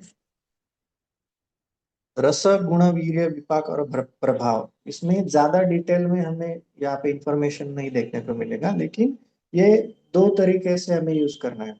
ड्रग मैन्युफैक्चरिंग के लिए भी रस गुण वीर्य विपाक प्रभाव का विचार हमें करना है, और ड्रग डिस्पेंसिंग के लिए भी करना है। तो पेशेंट को मेडिसिन देते हुए भी इन सभी चीजों का हम विचार करते ही है। इसी इन चीजों का विचार औषधि निर्माण के लिए कैसे किया जाता है ये भी थोड़ा सा हमें देखना है। द्रव्य रसो गुणो वीर्यं विपाका शक्तिरेव च पदार्थाः पंच तिष्ठन्ति स्वं स्वं कर्म कुर्वन्ति कर्म च। पंच पदार्थ जो भाव प्रकाश ने कहे हैं, रस द्रव्य में कौन से पंच पदार्थ होते हैं ऐसा उन्होंने, मतलब पांच चीजें जो द्रव्य में उपस्थित है, द्रव्य जिन चीजों का आधार है, उन चीजों का विचार मेडिसिन को प्रिपेयर करने के लिए हमें करना है। क्यों करना है, तो वो उनके उनके कर्म खुद के करते हैं। तो स्पेसिफिक कर्म रस का भी है, गुण का भी है, वीर्य का है, विपाक का है, शक्ति मतलब प्रभाव जो है, इन सभी का स्पेसिफिक कर्म है, उनको हमें देखना है। रस में हम मधुरादि षड्रस सबको पता है। गुरुवादि जो विंशति गुण है उनका विचार कैसे करना है, या फिर परादि गुणों का मेडिसिन प्रिपरेशन में विचार कैसे करना है।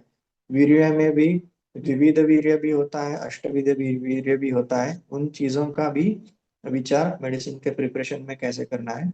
मधुर अम्ल कटु विपाक जो है उनका भी विचार औषधि निर्माण में कैसे करना है, या फिर प्रभाव का विचार करके मेडिसिन हम कैसे प्रिपेयर करते हैं, ये सभी हमें इसमें देखना होता है। सर मुझे टाइम का बताइए, हाँ, कब तक लेना है, तो मैं आगे आगे वहां तक रुकूंगा।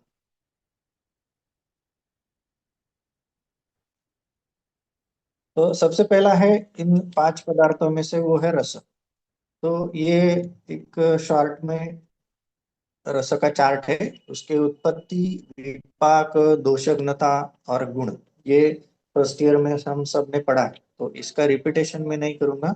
ये इंफॉर्मेशन के लिए सभी एक जगह पे चार्ट में लाके रखा है। तो अगर कोई भी मेडिसिन का प्रिपरेशन हम करते हैं, तो मेडिसिन प्रिपेयर जो करते हैं, तो संयोग की तरह हम ज्यादा मतलब एकल द्रव्य का जो औषध होता है, अभी हम रसशास्त्र वैशिष्ट्य कल्पना देखते हैं, तो एकल द्रव्य प्रयोग जो है वो थोड़ा सा कम है। जो कॉम्बिनेशन से उत्पन्न होने वाले औषधि है वो उनकी संख्या ज्यादा है। तो जब एक ही द्रव्य का हम प्रयोग करते हैं, तो एक एक रस का विचार वहां पे अच्छे से होता है। तो अभी का जो सिलेबस है नया, तो उसमें सेकंड पार्ट में फर्स्ट चैप्टर जो है, तो एक ही द्रव्य के अलग अलग कल्पों का विचार उसमें किया है। तो वहां पे रस और विपाक इनका, अ, रस वीर्य और विपाक इनका जो कॉग्निजेंस है वो ज्यादा अच्छे से हमें देखने को मिलता है। तो फॉर एग्जांपल गुडुची है, तो गुडुची के अलग अलग कल्पना हम यूज करते हैं, स्वरस यूज करते हैं, कल्प, फिर उसका क्वात है, फांट है, हिम है, सिद्धघृत है, आसवारिष्ट है। इन सभी कल्पना में गुरु जी के रसवीर्य विपाक का हमें विचार कंपलसरी करना है। तो उसमें से कौन सी कल्पना में गुरु जी के रस का प्रभाव ज्यादा होगा, वीर्य का होगा या विपाक का होगा, इन सभी चीजों का हमें विचार करके ही गुरु जी का प्रयोग वहां पे करना है। तो ये रस ओरिएंटेड जो है विचार यहाँ पे हम कर सकते हैं।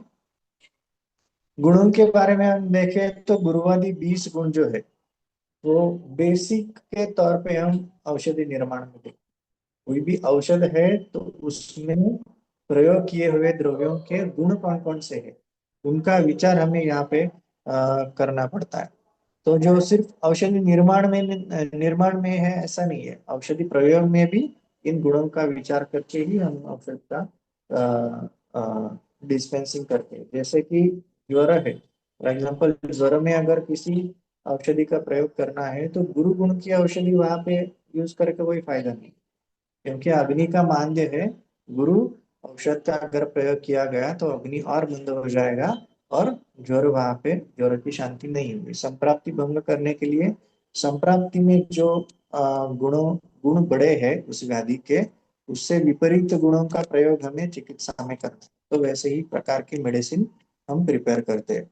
तो ये जो वाग्भट का रेफरेंस है, गुरुमंद स्निग्ध लक्ष्ण सांद्र मृदु स्थिरा गुणाः ससूक्ष्म विशदाः विंशति ही सविपर्यया, लास्ट का जो वर्ड है सविपर्यया, तो पहले लाइन के जो गुण है उससे विपरीत तो आगे की लाइन में उन्होंने गुण बताया। तो संप्राप्ति में जो गुणों का अंतर्भाव है, उससे विपरीत द्रव्यों का प्रयोग, उससे विपरीत गुणों के द्रव्यों का प्रयोग हमें चिकित्सा में करना है। तो एक मिनट, उससे विपरीत गुणों के जो द्रव्य है उनसे बनाए हुए मेडिसिन यहाँ पे हमें यूज करना होता है। विंशति गुणों के जैसे ही 10 परादी गुणों का भी ज्यादातर विचार हम निर्माण में करते हैं। तो परादी गुणों के बारे में बताया है कि वो चिकित्सा सिद्धि उपाय है। चिकित्सा सिद्धि के लिए जो चीजें जरूरी है उनमें से नेसेसरी चीज जो है वो ये परादी गुण।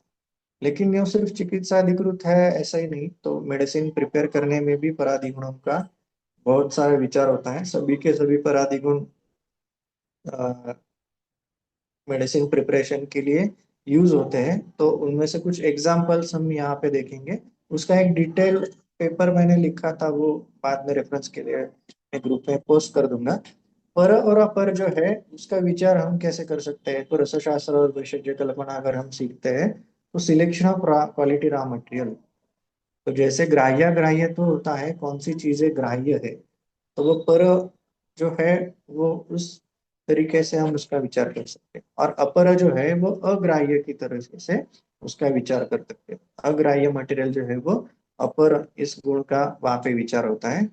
संयोग का अगर हम गुण देखें तो समान गुण वाले जो द्रव्य है उनका एक एक जैसे एक ही वर्ग में या फिर एक ही संयोग में हम प्रयोग करते हैं। जैसे कि त्रिफला है, तो त्रिफला के जो तीन द्रव्य है, हरितकी, विवितकी और आम्लकी, इनमें से गुणों की अपेक्षा कुछ सिमिलैरिटीज हमें यहाँ पे देखने को मिलती है, इसी वजह से उनका संयोग त्रिफला में आया है।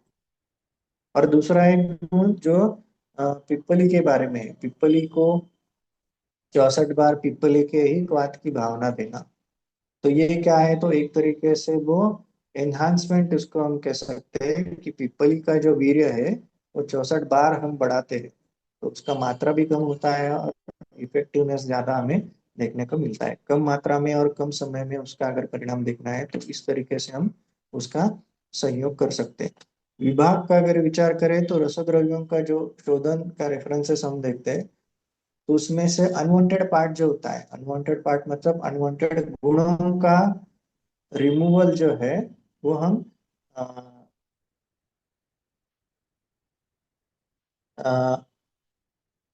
अनवांटेड गुण जो होते हैं पर्टिकुलर रसद्रव्य से वो हम निकाल देते हैं विभाग में।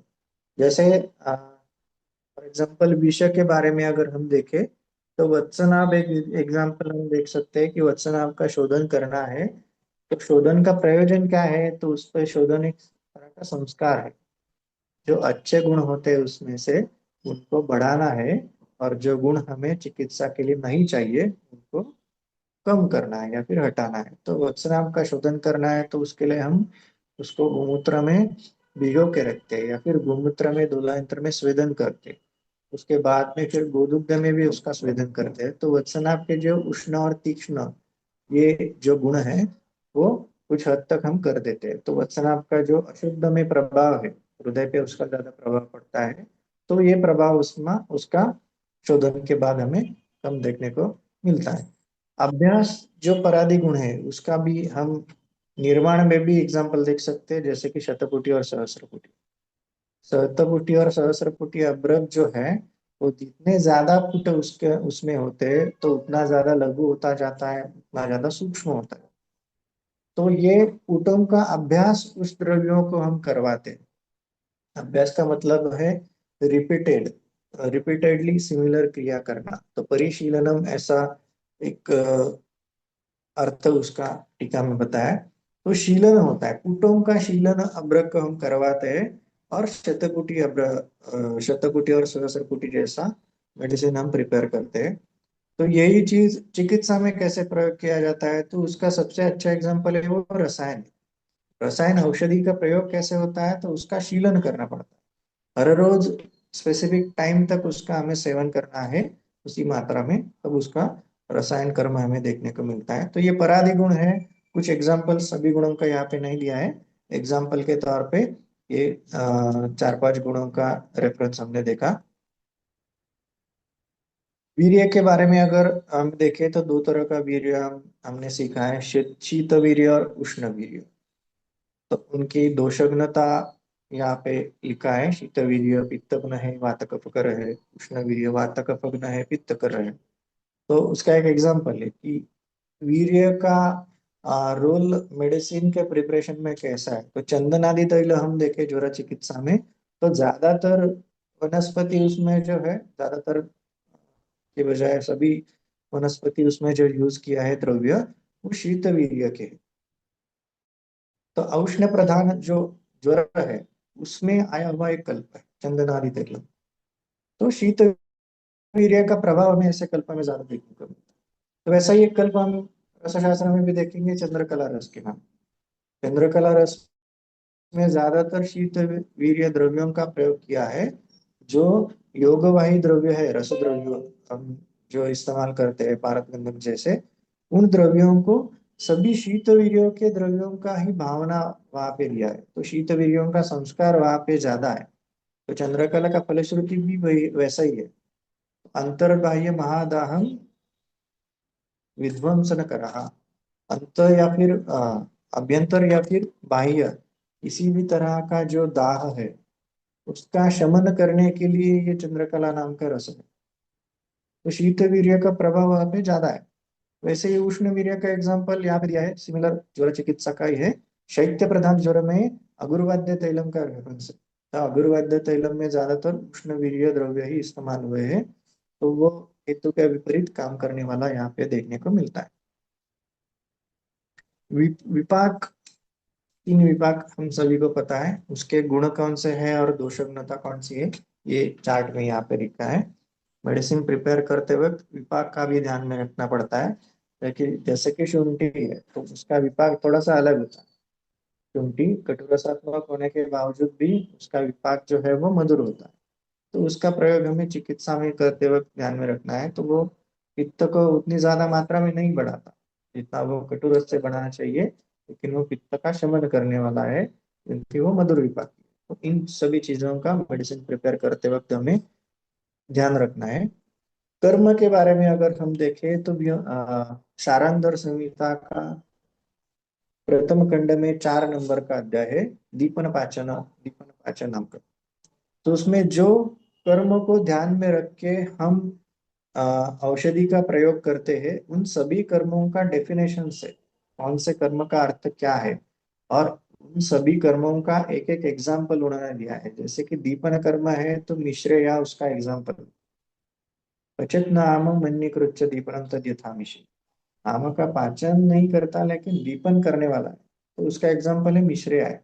तो ऐसे ही इन सभी कर्मों का रेफरेंस हमें इस अध्याय में मिलेगा। जैसे पाचन है, दीपन पाचन है, संशमन द्रव्य है, गुड़ुचि उसका बेस्ट एग्जाम्पल है, अनुलोमन द्रव्य है, हरितकी उसका एग्जाम्पल है। अभी ये डिटेल उसका डेफिनेशन जो दिया है उसका अर्थ हम अभी नहीं देखेंगे। इन सभी का सिर्फ एग्जाम्पल देख के हम आगे का प्रोसीड करेंगे। श्रमसन जो है अभी, अनुलोमन श्रमसन भेदन रेचन, ये अधो मार्ग से मल को बाहर निकालने की सभी तकनीक है, मतलब सभी कर्म है। तो इनमें क्या क्या डिफरेंस है वो हम इस व्याख्या में देख सकते हैं। तो श्रमसन कब करना है, भेदन कब करना है, अनुलोमन कब करना है और रेचन कब करना है, तो इन सभी कर्मों को ध्यान में रख के कौन कौन सी कल्पनाएं इन द्रव्यों की जा सकती है।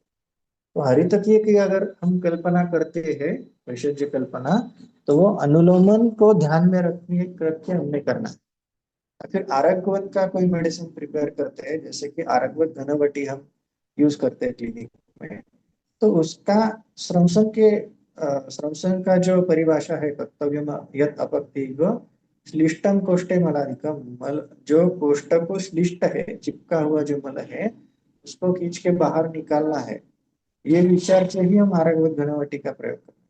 तो कल्पना जिसका हम निर्माण करने वाले हैं इन द्रव्यों का, वो इन कर्मों के आधार पे ही हम हमें बनाना है। तो वैसे ही भेदन, कटुकी भेदन करने वाला है, तो भेदन कर्म अगर कटुकी करता है तो आरोग्यवर्धिनी जब हम इस्तेमाल करेंगे तब कहीं पे बैकअप द माइंड हमें भेदन ये कर्म हमारे माइंड में आना चाहिए, जहाँ पे भेदन की अपेक्षा है हम उसकी बजाय आरोग्यवर्धिनी भी यूज करने वाले। तो आरोग्यवर्धिनी से भेदन करेगा ऐसा नहीं है, आरोग्यवर्धिनी के कर्म में वो रिद्ध भी है, पाचन भी है, ये सभी कर्म वो करने वाला है। तो ये कर्मों के डेफिनेशंस उसके अनुसार हमें देखने हैं।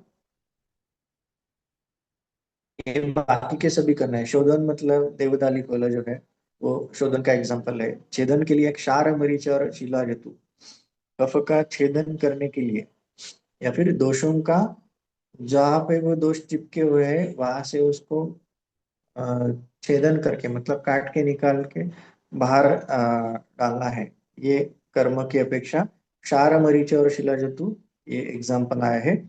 लेखन का मतलब क्या है, उसको स्क्रैप करके निकालना है।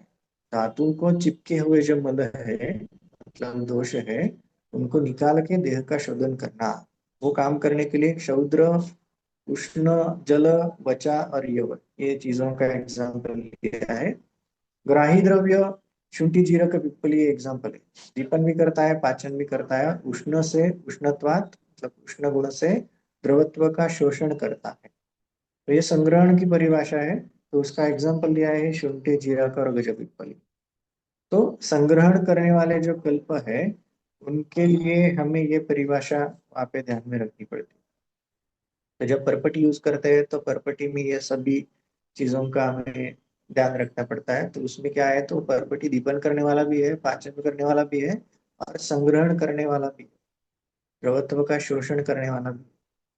तो ये सिर्फ वनस्पति द्रव्यों के एग्जाम्पल यहाँ पे दिए हैं ऐसा नहीं है, तो ये उदाहरण के लिए दिए हुए वनस्पति द्रव्य है। तो ये रस द्रव्यों के लिए भी हम अप्लाई कर सकते हैं।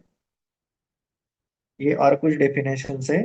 वत्सक और टुंटुक, कुटज और शौनक, ये स्तंभन के एग्जाम्पल के तौर पे हमें मिलता है। अमृता, रुदंती, गुग्गुलु, हरितकी रसायन द्रव्यों के एग्जाम्पल है। बाजीकर द्रव्यों में से नागबला के बीज और कपिकुच्चु इनका एग्जाम्पल है। वीर्य वृद्धि करने वाले जो द्रव्य है उसमें अश्वगंधा, मुशली, शतावरी और शर्करा इन द्रव्यों का एग्जाम्पल दिया है। शुक्र, जनन, रेचन इन द्रव्यों में, शुक्र जनन में दुग्ध और माश इन द्रव्यों का एग्जाम्पल है। और भल्लातक, फलमज्जा और आमलक ये शुक्र रेचन करने के लिए एग्जाम्पल दिए। वाजिक द्रव्यों में भी कुछ विशेष एग्जाम्पल है, जैसे कि प्रवर्तनीशी श्री शुक्र से, शुक्र का प्रवर्तन करने में श्री सबसे प्रधान है, और शुक्र का रेचन करने में बृहति फल यहाँ पे एग्जाम्पल के तौर पे है। शुक्र का स्तंभन करने के लिए जाति फल है, और शुक्र का शोषण करने के लिए हरितकी है। तो ये कर्म के एग्जाम्पल खत्म होने के बाद हम अभी आज का विषय थोड़ा सा स्टॉप करेंगे। अगला जो पार्ट होगा वो अगले लेक्चर में करेंगे। सूक्ष्म द्रव्यों के जो लक्षण है उसमें एग्जाम्पल लिए है सैंधव, क्षौद्र, निम्ब तैल और एरंड का तैल। व्यवहारी द्रव्यों के जो एग्जाम्पल है उसमें भंगा, फेन और अहिफेन, सॉरी भंगा और अहिफेन का एग्जाम्पल है। विकासी द्रव्य के जो लक्षण है उसमें क्रमुक और कोद्रव जैसे क्षुद्र धान्य है, इनका एग्जाम्पल है। तो इनका परिभाषा भी डिटेल में हमने नहीं देखा है, इसका सिर्फ एग्जाम्पल यहाँ पे हमने देखा है। मदकारी में मद्य, सुरा इन चीजों का अंतर्भाव है। प्राणहर द्रव्य में सबसे प्रधान होता है विष। तो प्राणहर द्रव्य को जो परिभाषा कही है उसमें विषय एक एग्जाम्पल के तौर पे। प्रमाथी द्रव्यों में मरीच और वचा, और अभिसंधि द्रव्यों में दधि का एग्जाम्पल देखने को मिलता है। तो इन सभी कर्मों का विचार जो है हमें औषधि निर्माण के वक्त भी करना है, और उनका प्रयोग जब करना है तो उनके लिए भी इन सभी कर्मों का विचार हमें करना है। तो मुझे लगता है कि आज यहाँ तक हमें रुकना चाहिए, क्योंकि 1-1.5 घंटे से ज्यादा हो गया है। बहुत ज्यादा हो जाएगा तो फिर वो थोड़ा सा सिर के ऊपर से चला जाएगा। तो इसलिए आज का विषय जो है वो यहाँ पे हम रोकते हैं। इस टॉपिक का आगे के जो पॉइंट्स है वो अगले लेक्चर में हम कंप्लीट करेंगे। धन्यवाद Gaurav sir. Concept to practicing methods और कंसेप्ट टू क्लिनिकल, आज हम देख रहे हैं कि थ्योरेटिकल एक्सपेक्ट बहुत होता है, लेकिन थ्योरेटिकल के साथ प्रैक्टिकल पॉइंट ऑफ व्यू से सोचना बहुत जरूरी है। और आज आपका जो प्रेजेंटेशन था, तो आपने आप फंडामेंटल अप्लाइड प्रिंसिपल्स बहुत अच्छी तरीके से प्रेजेंट किए। सिद्धांत नामों परिचय के बहुत परिचय अभ्यासों को ऐसा एक श्लोक बताया हुआ है।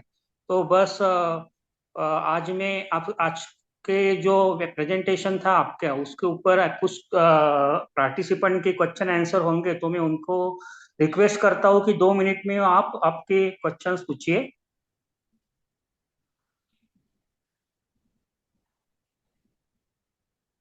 If you have any questions you can ask now. Within 2 minutes we will wind up it.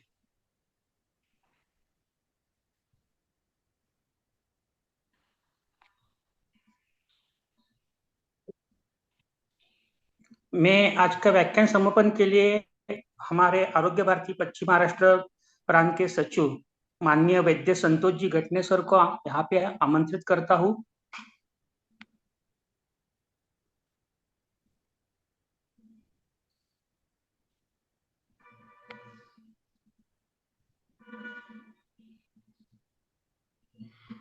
Santosh ji sir.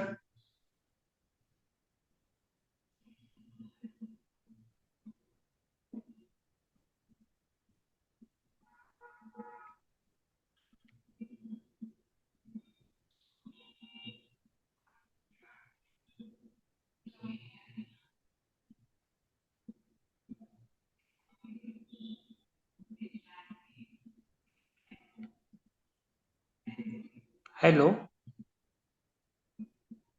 Chaudhary sir. हाँ, सभी को सुनाई दे रहा है कमलेश जी? हाँ सर। हाँ, सभी को पुनः एक बार नमस्कार।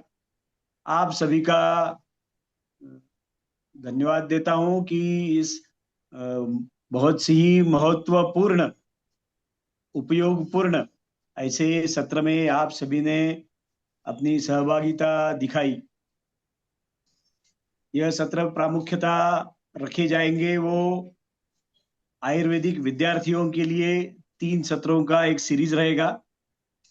पहले भी आरोग्य भारती द्वारा ऐसे व्याख्यानों का आयोजन चिकित्सकों के लिए हुआ है, अध्यापकों के लिए हुआ है। आज जो सत्र हुआ वो विद्यार्थियों के लिए उपयुक्त तो था ही, वैसे ही हम जैसे चिकित्सकों के लिए भी उपयुक्तता था। उपयुक्तता इसलिए है कि एक भी दिन ऐसा नहीं जाना चाहिए जिस दिन अभ्यास न हो। पुनः पुनः करणे याचे नाव अभ्यास, ऐसा मराठी में कहा गया है। और एक भी दिन अभ्यास के बिना नहीं जाना चाहिए, यह धर्म का नियम है। तो डोंगरे जी को जो अध्ययन, अच्छे अध्यापक है, अच्छे व्याख्याता है, उनसे, उनके द्वारा जो भी विषय हमारे सामने रखे गए उसके द्वारा चिकित्सकों के लिए अच्छा अभ्यास भी हुआ है। आप सभी को विनती है कि आगे भी ऐसे ही सत्र आरोग्य भारती द्वारा रखे जाएंगे। जितना ज्ञान हम सबको अपने विद्यार्थी जीवन में, महाविद्यालयों में मिला था, शायद उतना पर्याप्त था नहीं, ऐसा हम सबको लगता है। आज की महाविद्यालयों की जो भी स्थिति है, उस स्थिति में अध्यापक भले ही सिखाने के लिए आतुर हो, उत्सुक हो, लेकिन पूरे अपने बुद्धि का, कौशल्य का दिखाते हुए अपना जो भी क्षमता है वो पूरे क्षमता के साथ वो सिखा सकते हैं, ऐसी बात नहीं है। इसलिए सिर्फ महाविद्यालयों पर निर्भर रहना किसी भी विद्यार्थी के लिए पर्याप्त नहीं है। इसलिए ज्ञान के जो भी स्रोत है, उन सभी स्रोतों का उपयोग हम सबको करना चाहिए। ऐसे ही स्रोतों का निर्माण आरोग्य भारती द्वारा किया जा रहा है। जैसा कि ये विद्यार्थियों के लिए, अध्यापकों के लिए अपना आरोग्य भारती का काम शुरू है, वैसे ही अन्य 24 एक्टिविटीज के द्वारा आरोग्य भारती का काम आरोग्य क्षेत्र में समाज सेवा के लिए शुरू है। आप सभी को विनती है, जैसे आप इस सत्र में सम्मिलित हुए, वैसे ही स्थानीय आरोग्य भारती के पदाधिकारियों से संपर्क करके आरोग्य भारती के जो भी उपक्रम चल रहे हैं, उस प्रबोधनात्मक उपक्रम में, प्रिवेंटिव उपक्रमों में सहभागिता दे। आप सभी को यह विनती करते हुए मैं अपना समापन पूरा करता हूं। धन्यवाद। धन्यवाद सर। मैं अभी आभार प्रदर्शन के लिए हम राष्ट्रीय स्वास्थ्य चिंतन आयोग के प्रमुख और हमारे बंधुतुल्य डॉक्टर मनोज चौधरी सर, जो विभाग प्रमुख है अष्टांग आयुर्वेद महाविद्यालय पुणे में संहिता विभाग, मैं उनको आमंत्रित करता हूँ। मनोज सर। नमस्कार। आवाज आ रही है मेरी कमलेश जी? हाँ सर। जी। तो आप सभी सहभागियों को बहुत बहुत नमस्कार। आज शिक्षक दिन के उपलक्ष्य में हमने इस व्याख्यान श्रृंखला का प्रारंभ किया है। आशा है अभी सभी आगे भी इसमें सहभागी रहेंगे। आज हमने आरोग्य भारती के पश्चिम महाराष्ट्र प्रांत के राष्ट्रीय स्वास्थ्य चिंतन आयाम द्वारा आयोजित आयुर्वेदाभ्यसनम यानी national series for online lectures particularly subject wise जो टॉपिक्स है विभिन्न, उस पे प्रकाश डालने का हम सभी प्रयास कर रहे हैं। तो इस व्याख्यान श्रृंखला का प्रथम पुष्प आज के विद्वत व्याख्याता प्राध्यापक गौरव डोंगरे जी ने किया। उनका हम सहृदय से सभी की ओर से आभार व्यक्त करते हैं। हमारे केंद्रीय महासचिव डॉक्टर सुनील जी जोशी कुछ कारणवश नहीं जुड़ पाए, उनका भी आभार व्यक्त करते हैं। उन्होंने सभी हम लोगों को शुभकामनाएं भेजी है। हमारे पश्चिम महाराष्ट्र प्रांत के सचिव, हमारे प्रेरणा स्रोत डॉक्टर संतोष जी गटने, जो हमेशा हमें इन सभी कार्यों को प्रोत्साहित करते रहते हैं और खुद भी उसमें सम्मिलित होते हैं, उनका भी हम सहृदय से आभार व्यक्त करते हैं। इसके बाद आज का जो सूत्र संचालन बहुत ही सुचारू रूप से हमारे मित्र कृष्ण भक्त डॉक्टर कमलेश जी महाजन, जो आयुर्वेद सेवा संघ महाविद्यालय नासिक में कार्यरत है स्वस्थ ऋतु विभाग में, उनका भी आभार व्यक्त करते हैं। बहुत ही सुंदर आवाज में धन्वंतरी स्तवन जिन्होंने प्रस्तुत किया डॉक्टर सानिका जी, उनका आभार व्यक्त करते हैं। अपने राष्ट्रीय स्वास्थ्य चिंतन आयाम के प्रांत के सभी कार्यकर्ता, केंद्रीय कार्यकर्ता एवं सभी हमारे सहभागी विद्यार्थी, अध्यापक, चिकित्सक, इनका हम आज आभार व्यक्त करते हैं। और सभी राष्ट्रीय कार्यकर्ता एवं सभी प्रांतों के कार्यकर्ता, इनका अच्छा सहयोग रहा और इसी वजह से ये जो हमारी श्रृंखला है वो बहुत अच्छे से आगे बढ़ती रहेगी। आप सभी का, सहभागियों का पुनश्च एक बार आभार व्यक्त करते हुए हम इस व्याख्यान को, यही आज के सत्र को समापन करते हैं। आप सभी को स्रोत है, एक विनती है कि हम इस व्याख्यान का समापन जो है वह शांति मंत्र द्वारा करेंगे। आप सभी आंखें बंद करें और अपनी जगह पे ही इस शांति मंत्र को दोहराए। सर्वे भवन्तु सुखिनः, सर्वे सन्तु निरामयः, सर्वे भद्राणि पश्यन्तु, माँ कश्चित् दुःखभाग् भवेत्। ओम शांति शांति शांति ही। धन्यवाद। शुभ रात्रि। धन्यवाद सर।